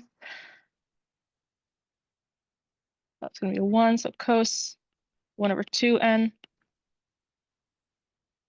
And then it's going to be a sine 1 over 2n. Okay, what do you think the next move is? What do you think the next algebraic step is? Actually, this is going to be a plus because the minus with the minus, right? Plus. I think it is supposed to be a plus. Yeah. What do we get here?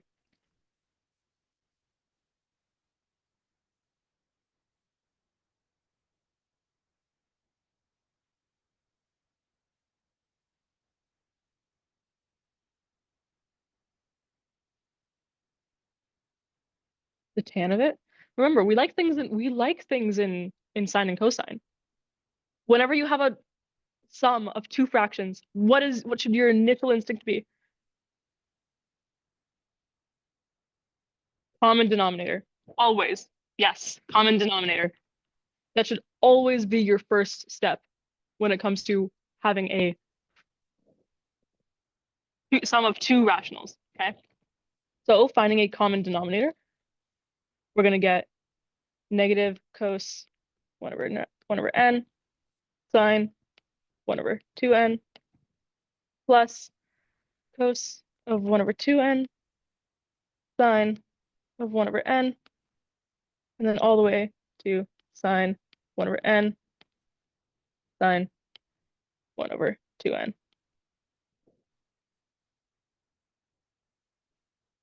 Okay. Looks messy, but the numerator looks like something I can work with, something I can simplify actually.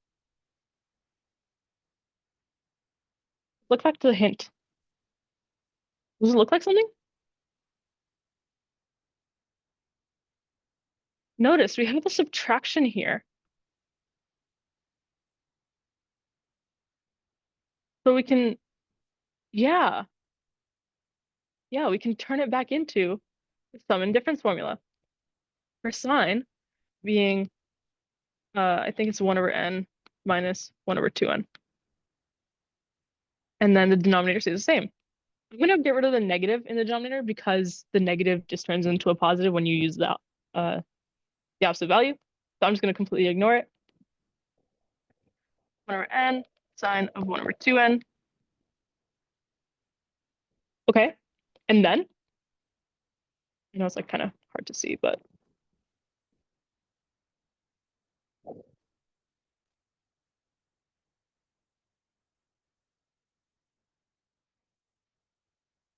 what do you get inside sine? You can simplify that too.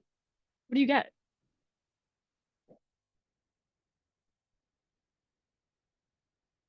What goes inside?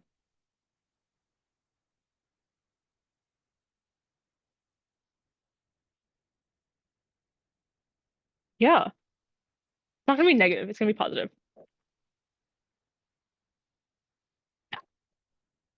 And then sine 1 over n. Oh, what do you notice? What do you notice? Things cancel out so nicely. Cancer. No.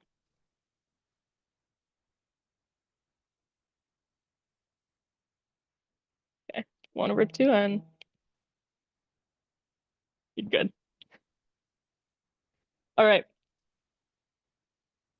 We got all the way here. What's left? Isn't that 1 over 2n?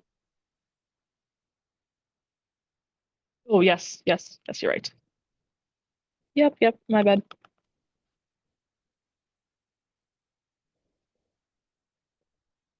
Yes, this should be a 2. Whoops. I should cross out the entire thing. So it's a 1 over sine 1 over n. I'm gonna remove the absolute value because sine is always positive over positive. Well, it's positive for anything from 0 to 1.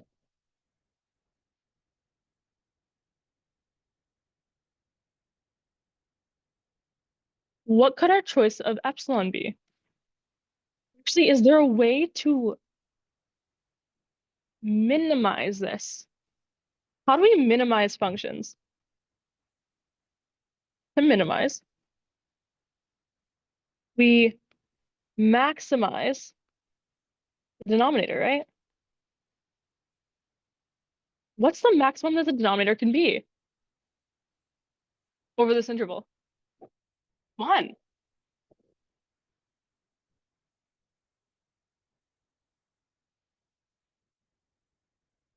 Sine is bounded above by 1. So the maximum that sine can be is 1. 1 over 1 is just 1. Choose this to be your epsilon.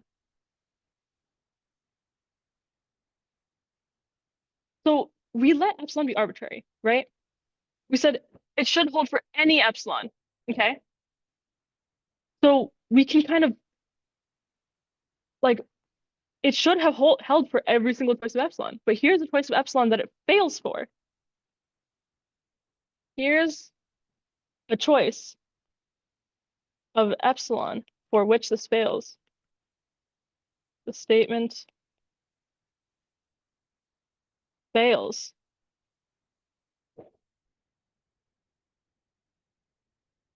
That shows that it's not UC.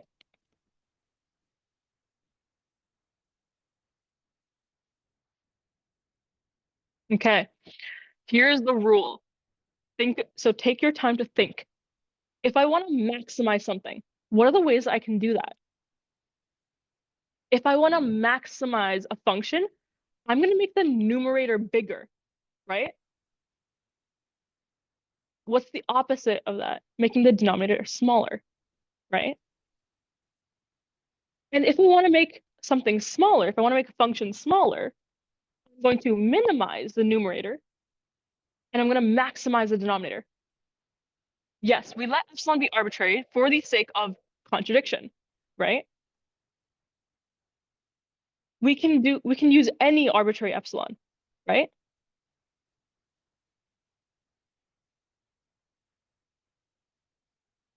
I should have specified. So you can choose. Yes. So we should be able to choose any epsilon. Well, we found a choice of epsilon that it doesn't work for.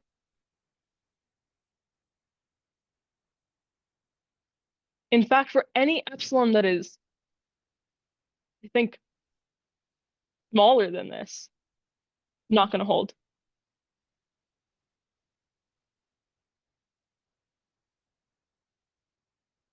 Does that make sense?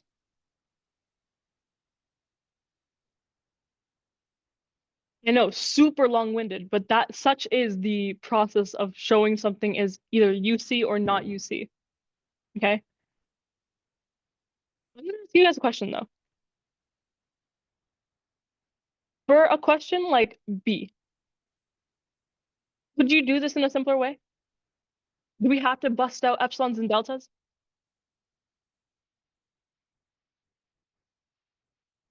Bounded interval.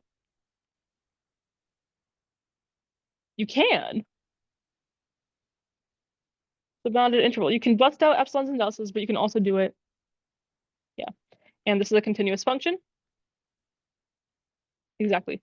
Bounded continuous function. So bounded intervals for continuous function. Yes. Yeah. Continuous functions over bounded intervals are gonna be uniformly continuous. Yeah. The reason for that is because don't we have to actually prove it, or is you can state that as a theorem, I think. I'm pretty sure. If Fourier says that you can't state it as a theorem, he gave you the theorem. So I would assume that you can use it. Right? This would just be an application. Hey, do I know that I can use this theorem here to make life easier? Yes. Okay. So that one's super easy. P of x though, C.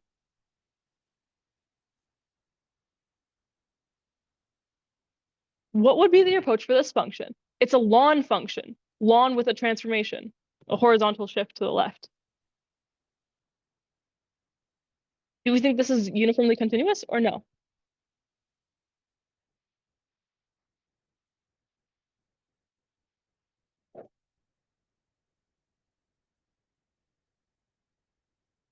Not uniformly continuous? Big number? But how fast does it grow? Does it grow super fast? So fast that you can't keep up with it?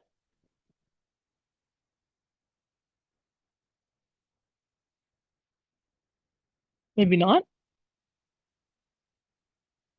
So let's look at what the function looks like. This is the function. Does it grow so fast that you can't keep up?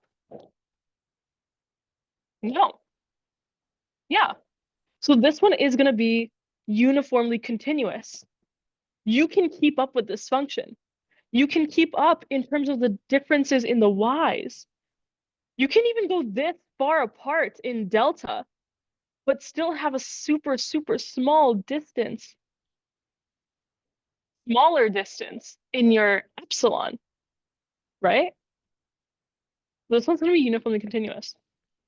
You can go by definition here, like Anthony says, and use that identity. That's going to be super nice, super easy. Or you can use MVT. Remember, ln is ln's derivative is something you can compute. You guys know what ln's derivative is.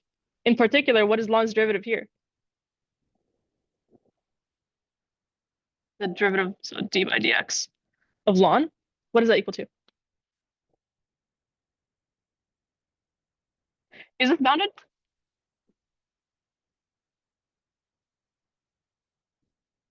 Yeah. Yes. Bounded. By what?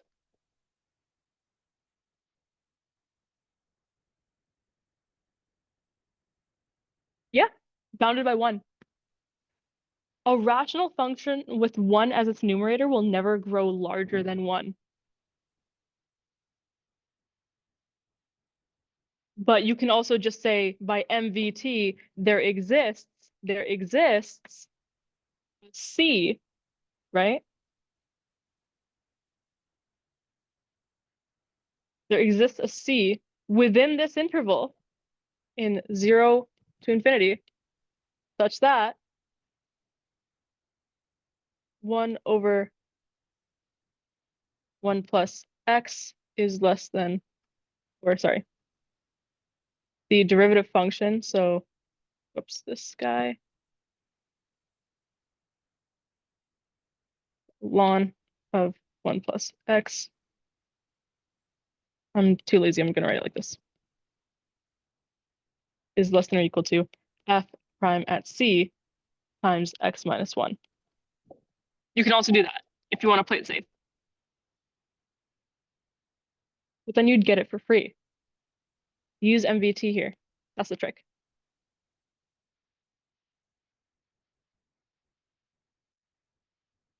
Because you can compute this derivative, right? The derivative exists, especially over this interval. So you do it like this. Okay? Are we good with this question? Do I have to do this question in full?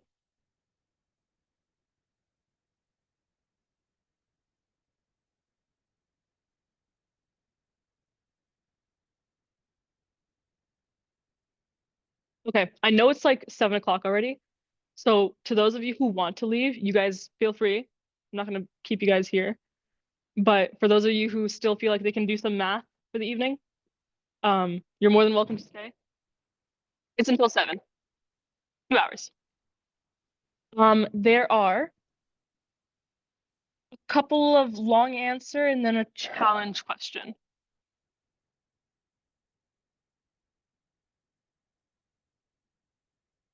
So for those of you who are in my tutorial, you guys know this question. In fact, we'll post the recording after the review seminar. So it'll be uploaded to the cloud and I'll just post the link and you guys can access it.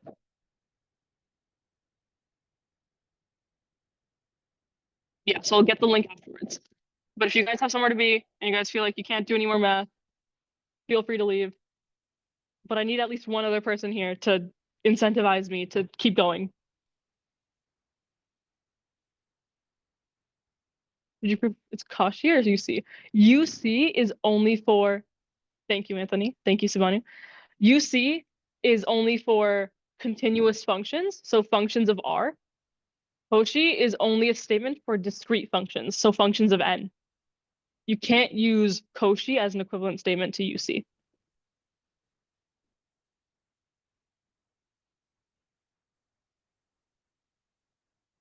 Or did you mean, can we prove something's Cauchy? Because proving something is Cauchy is very similar in essence to proving something is UC.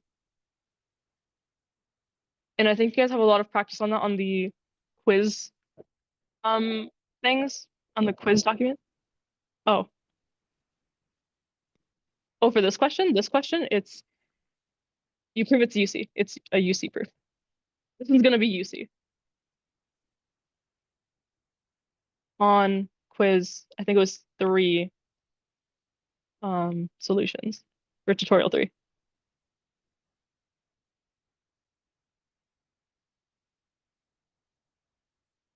So if you guys are curious about that, just for the sake of time, I'm gonna push that along. Okay, this question. Do you guys all know how to show something is not integrable? Something is integrable?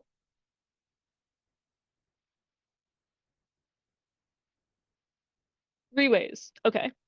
Riemann. Yep. Yeah, this one's Riemann. Shows this is not Riemann. Or Riemann. Integrable. Yeah. You can use Darboux.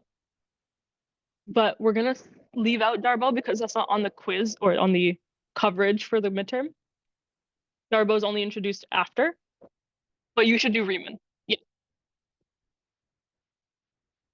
With these, your partition. So with the proving that something is not Riemann integrable, proving a function is not Riemann integrable, you want to choose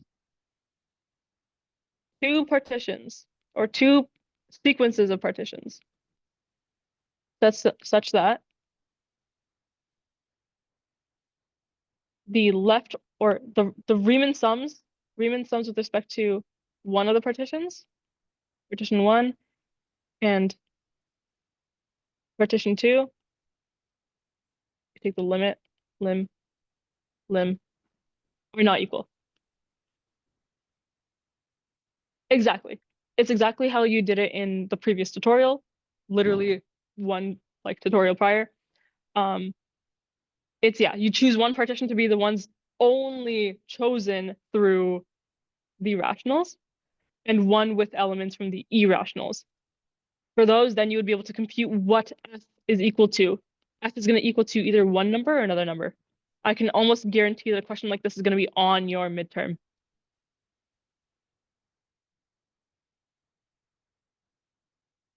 So do you guys want to go over a question like this?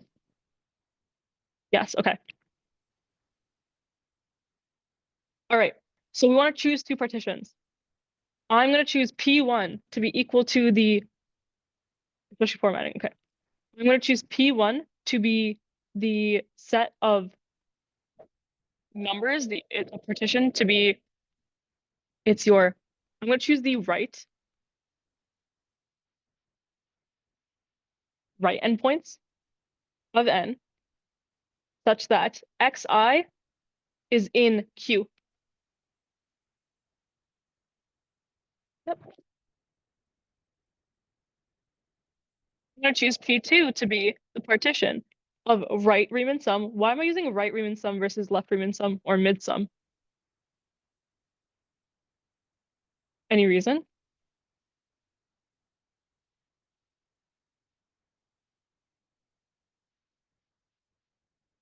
Right gives rationals only, not quite. You can use both of them.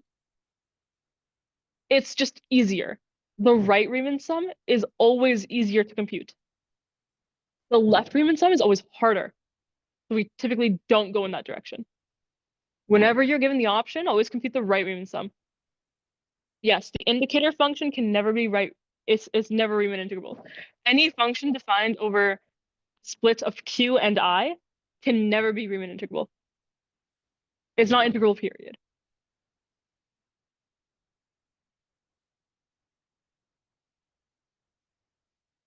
No, you can do that. You can say like simplify f of x is equal to 1 and 0, or it would be 0 and 1, 0, 1 for x and q. Like you can simplify it if you want.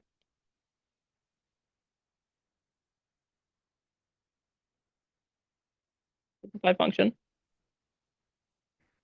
N just means because it's a Riemann partition, we need to know how many subintervals we're going to have. We need to know how many delta x's we're going to have. How many sections of our partition are we putting it into? So we need to indicate that. Typically, it's always going to be n. If you're doing Rn, it means there's n subintervals. If you're doing R5, it means there's 5 subintervals. If you're doing R7, it's 7 subintervals. Does that make sense? That's what n indicates. N is the number of subintervals in your partition. You need to find L. Okay. There is a theorem that says if it is continuous, if a function f is continuous, then it is integrable. Not the other way around, though. If your function is integrable, it's not necessarily continuous. I would assume, because that was the very last theorem before your midterm cutoff, it's on the very last section of page 52, I would assume you guys can use it and quote it. If you can show that your function is continuous, or if you know that your function is continuous, then you know it's integrable over whatever interval you're working over.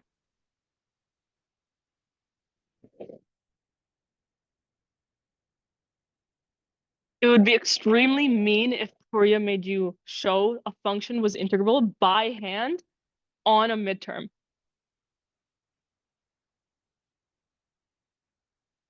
No.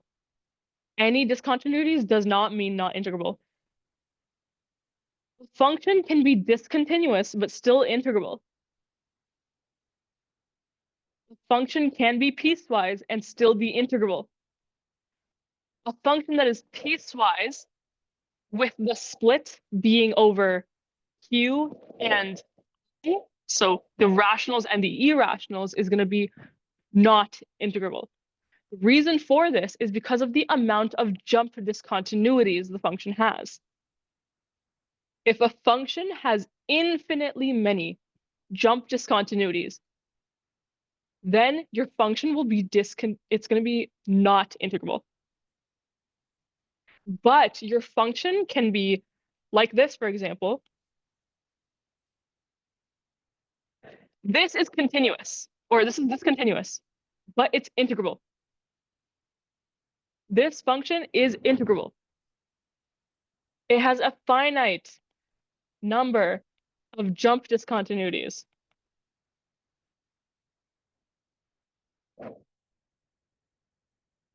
Right?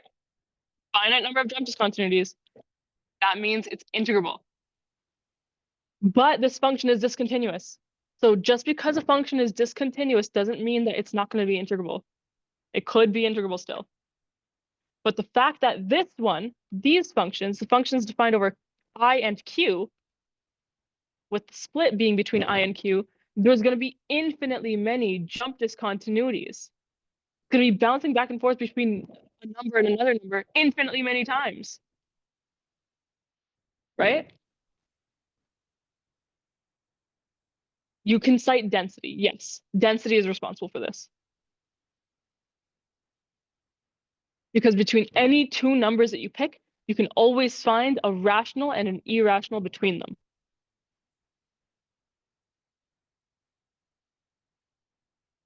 So you're going to have infinitely many ways of outputting 0, infinitely many ways of outputting 1. So because there are infinitely many jump discontinuities, you're going to get that it's not integrable.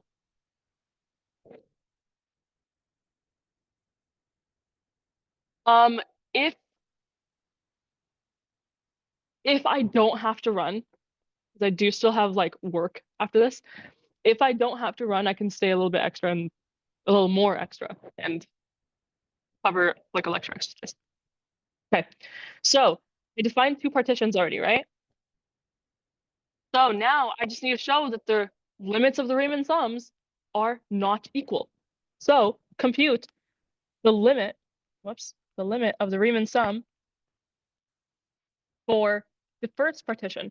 I'm denoting it like this. You can choose any other notation that you want, as long as you've made it clear to the reader that this is your notation. Okay, this is very clear, I think, in terms of notation. So I'm going to use it. And this is always as n goes to infinity. So now compute the limit of the right Riemann sum for the other partition. Remember, the limit of the right Riemann sum is going to be limit n approaches to infinity of the sum of f of xi delta x. Delta x is always going to be 1 over n, right? Well, given the interval. 2 over n for this one. 2 over n. Right? Because delta x is b minus a over n. 2 minus a, 2 minus 0 over n. Which is 2 over n. Right? So what is f of x going to equal to for every single one of these in our partition?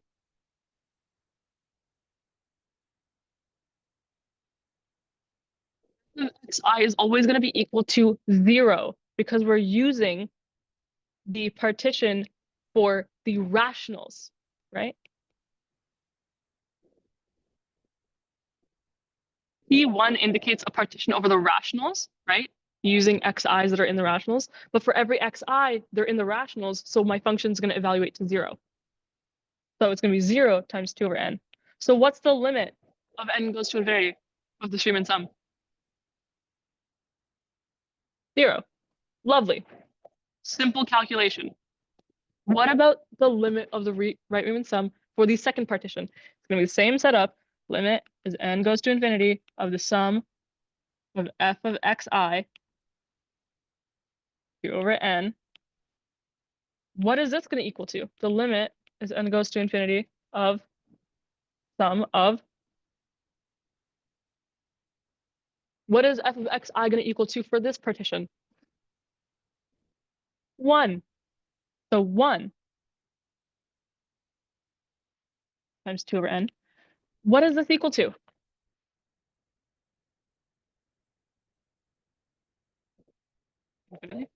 Carol got it. It's 2n over n. The reason is because this is constant with respect to this sum, so I can factor it out. So I'm going to do that. So I'm going to get the limit as n goes to infinity of 2 over n, and then the sum of 1.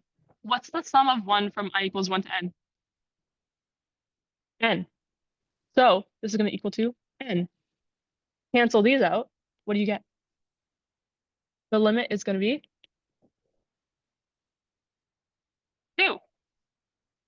To the left, do the Riemann sums equal each other?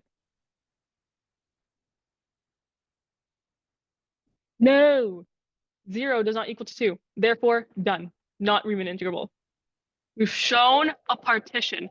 We've shown that there exists a pair of partitions such that the Riemann sums are not equal. Okay?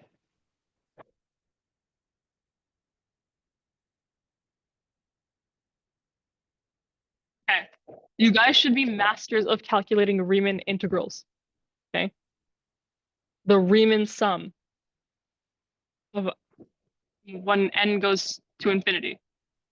You should be able to evaluate this, the Riemann sum, and then take its limit. A long one, but I want you guys to get the practice. I would suggest doing both a left and a right Riemann sum just for the practice, just for the sake of practice. Because algebra is hard. No one said that algebra was easy. Algebra is one of the most tricky things, for me at least. Intuition can always be built up.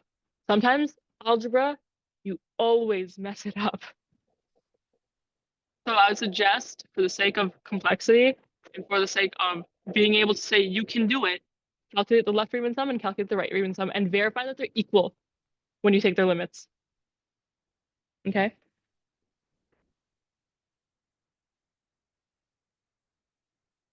You should get that the limit of Rn is equal to the limit of Ln.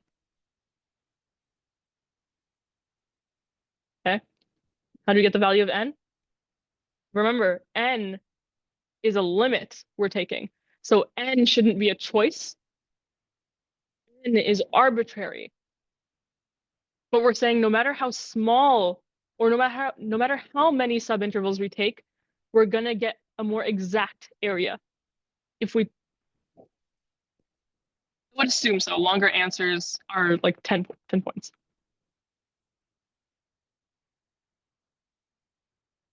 Okay. So do you guys want me to do this question or can I skip it? Skip. Okay. Skip. Yeah, a lot of the students from my tutorial are going to already know how to do this. They're going to be masters at it. So yeah. Okay. Last question is a challenge question. Prove that this sequence diverges. We haven't done a divergence proof yet for sequences. This one requires a lot of work because it uses factorials. Factorials are hard. Okay. If I didn't tell you that this diverged though, would you guys know that it diverges? And if so, how? Yes, n to the n dominates n factorial, so it goes to infinity. Perfect. Good intuition. This goes to infinity. Looks like something from notes. Actually, it's the reciprocal of something that you've seen in the notes. The thing that was proven in the notes was n factorial over n to the n, which goes to 0. So we would assume that the reciprocal of it goes to the reciprocal of the limit, right? The reciprocal of 0 is going to be 1 over 0, which is infinity, diverges. Cool. So if we want to show that this diverges, we have a by definition because this is not going to diverge through oscillation, right? This is going to diverge by definition. This is going to blow up to infinity. Therefore, we use the definition of divergence. So for all m greater than 0, there exists an n greater than 0, such that if we look at the tail end of our sequence past that capital N, we're going to get that an is bigger than m. Basically, for any big number m we choose, our sequence will always somehow manage to surpass it. Okay? So let's look at a way to rewrite this messy sequence. So an is n to the n over n factorial. The n factorial in particular is what I want to rewrite. I want to point your attention to something. Note, I can actually bound n factorial. Did you guys know that? You can bound n factorial? By definition, n factorial looks like this. 1, 2, 3, all the way up until n. Right? N to the n minus 1 over n factorial? I guess you could do that. You could start like, doing like L'Hopital's rule kind of thing. You could. I would bound it like this. I'm going to rewrite this and split my n factorial down the center. Okay. So I go from 1, 2, 3, and then I get somewhere to n over 2. And then n plus 1 over 2. Right? Or n over 2 plus 1, sorry. N over 2 plus 1. But can we guarantee that n is an even number? Can we guarantee that n over 2 is going to be an integer? No, right? So we're going to actually have to floor it. Here comes the flooring function again. Well, actually, it's going to be the n over 2 floored.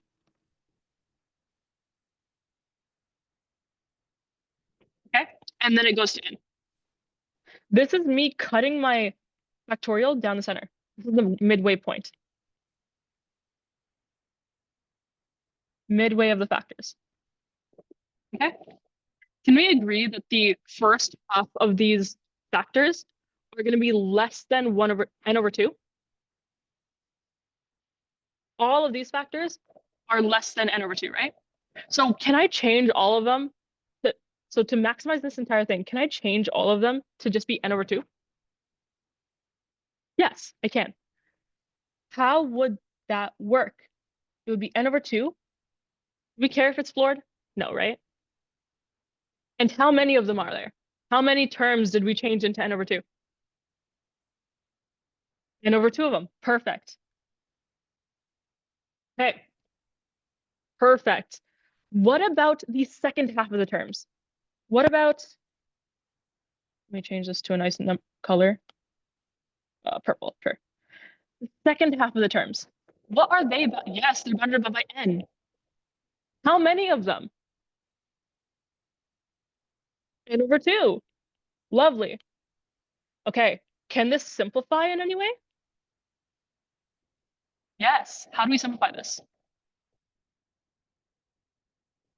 They both have the same exponent. So we get an n squared, or sorry. Yeah, an n squared to the power of n over 2 over 2. Yes. Exponent laws tell us that we can distribute the power. So distributing the power, what happens?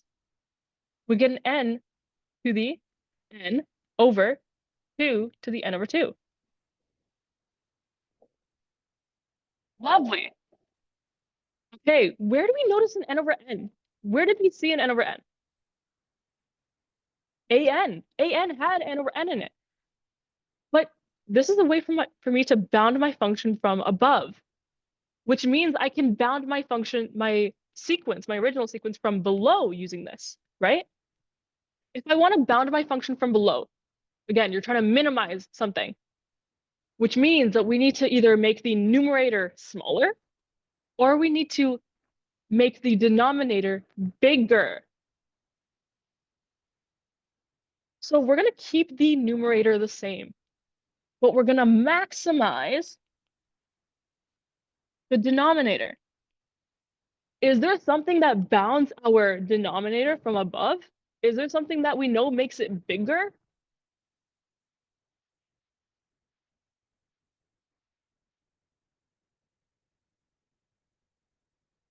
Yeah. Well, I'm going to just replace it just for the sake of replacing it. So it's going to be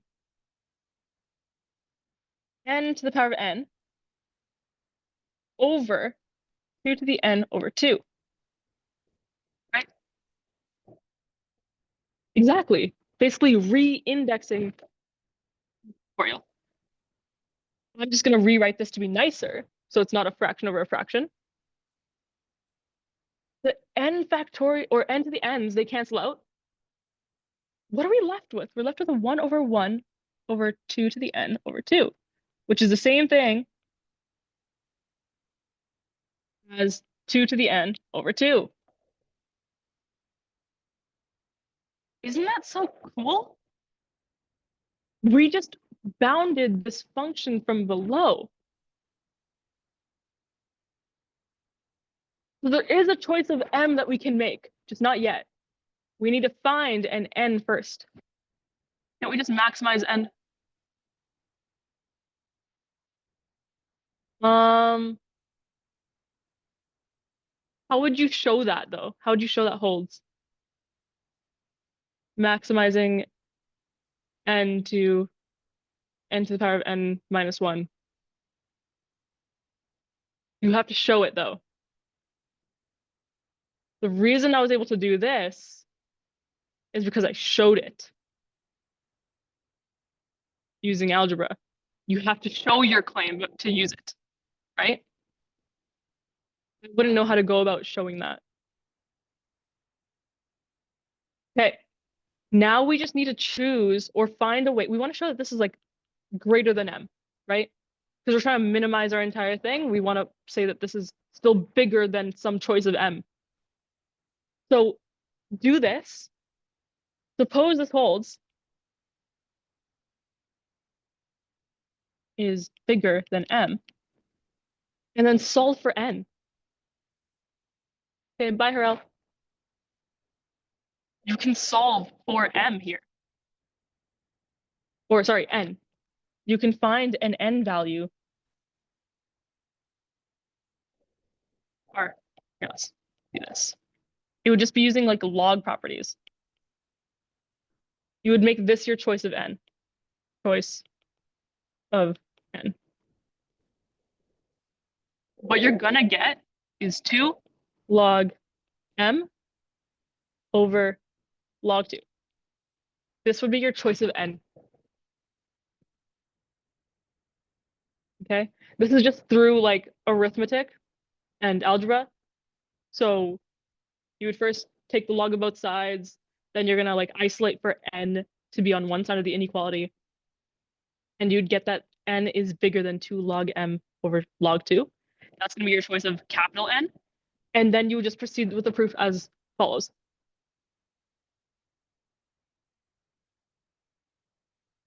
Let me know if any of this is not making sense. Make sense? Okay. The hardest part was bounding that function though, and making it look simpler. So how I found the bound for n factorial was I expanded n factorial into its individual factors. Then I took a look at the first half of the factors. First half of the factors are going to be guaranteed to be less than n over 2, right? Because 1, 2, 3, 4, it keeps going until you have the n over 2 term. So each one of those is less than n over 2, right? So I bounded it above by n over 2, but n over 2 times. So n over 2 to the power of n over 2. So this guy.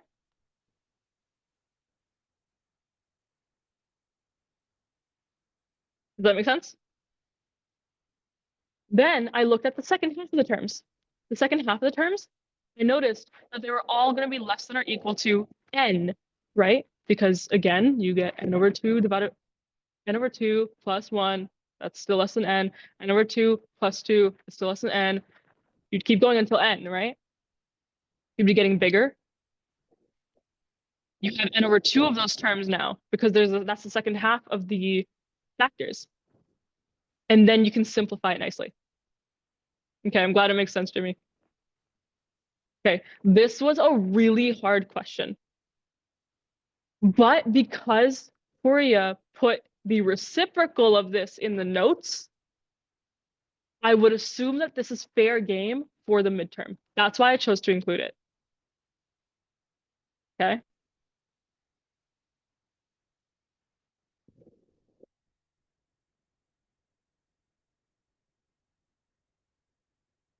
Sure, that works too. If you want to do that, that's fine.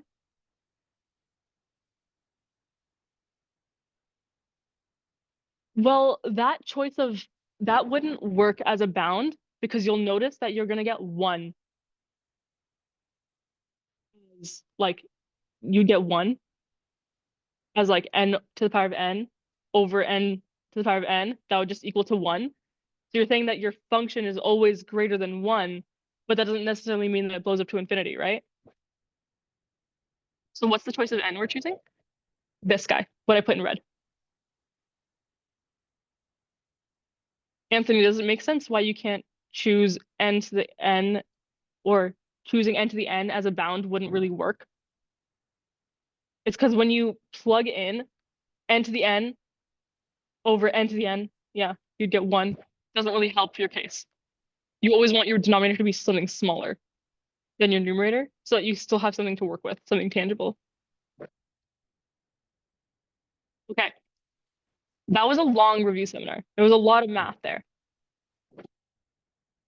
But this is like content that I feel like you guys should be fairly familiar with now, or kind of gives you direction into what to study and what kinds of questions you should study. I would 100% expect proving something is not uniformly continuous. I would 100% expect maybe proving divergence or convergence of a sequence. I would 100% expect proving uh or something around like partitions. And since Korea, he likes like abusive notation, maybe some like he loves the notation for all but finitely many, maybe something like that is on there. So go over notation, go over different proof structures, and go over the individual concepts and see kind of how they connect to each other. Okay. And see where theorems are applicable. If there's any theorems that you guys have, you guys can pretty much quote them, I would say. You can double check with that with Poria on Sunday when he has his review seminar. Okay. Do you guys have any questions based on it'll be posted when it processes through Zoom. Zoom has to process it first, then I get the link and then I can post it. I'll try and post it by tonight. I would say around like 10, maybe 11 p.m. Yeah, go up to question 3. I forgot to write it down, but okay. Can you do an extra example? Extra example about what? What was question 3? Was it the true and false? Regarding a recursive function? Oh, long answer question 3. Long answer question 3 was this one, right? A recursive function. So those ones are just going to be sequence questions. Recursive functions or recursive sequences, you always want to prove convergence or convergence or divergence using BMCT. Yes, that's over 0 to 1. Sorry. Lucas, I'm assuming that you're the Lucas that's in my tutorial. Am I correct about that? Okay. In the solutions to quiz 3, there is an example of proving recursive sequences are convergent. So review that, and that would be pretty much it for recursive sequences. You just need to know, hey, I can show a recursive sequence converges using BMCT. BMCT says prove it's monotonic, prove it's bounded, and then that's it. Yeah, and that would be through induction or algebraically. The example that I'm talking about is so do you know how every single tutorial quiz is submitted with their solutions through like an entire PDF? Go on there. My tutorial question is going to be on there. I think it was the very last one. Okay, bye, Janush. I don't know how many questions are on the midterm.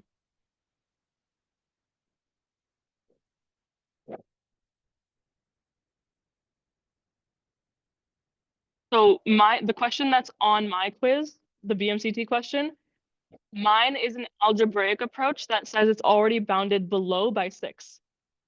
So whatever that question is, it's that one. That one just shows you how to show something is increasing or sorry, decreasing using algebra. But other than that, when it comes to BMCT, review the notes. There's a really good example of a BMCT question on the notes already. You didn't post quiz 4. Yeah, quiz 4, because not everyone has done quiz 4. This week would be when quiz 4 is released. And a lot of the content from quiz 4 won't be on the midterm because quiz 4 also included Darboux stuff. So you guys won't get those out until I think maybe Sunday night at the earliest. So yeah. Okay. But if that's all, if you guys don't have any other questions, I do have to run.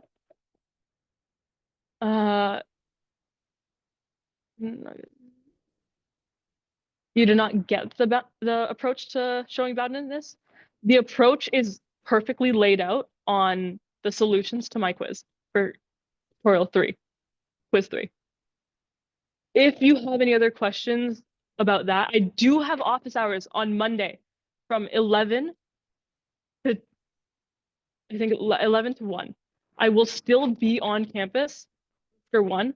So if you see me in the TA or in the math help room, please come and talk to me. I can always help. Okay. Upper and lower sums are not on the exam. It's on page 53. Anything after page 53 is not on the exam. And if it is, you can yell it for you. But yes, please come to my office hours. Yes, it's up to and including page 52. Please come to my office hours. I would love to say hi to you in person, and I would love to help you guys in person. I do have to run though, so I will see you on Monday, either at the final exam or during office hours. Okay. My office hours are in IA 3100. Okay. So take care. Have a good evening. Good luck with the rest of your studying. I hope you guys study hard and do well on this midterm. I will see you guys on Monday. Okay. Bye bye.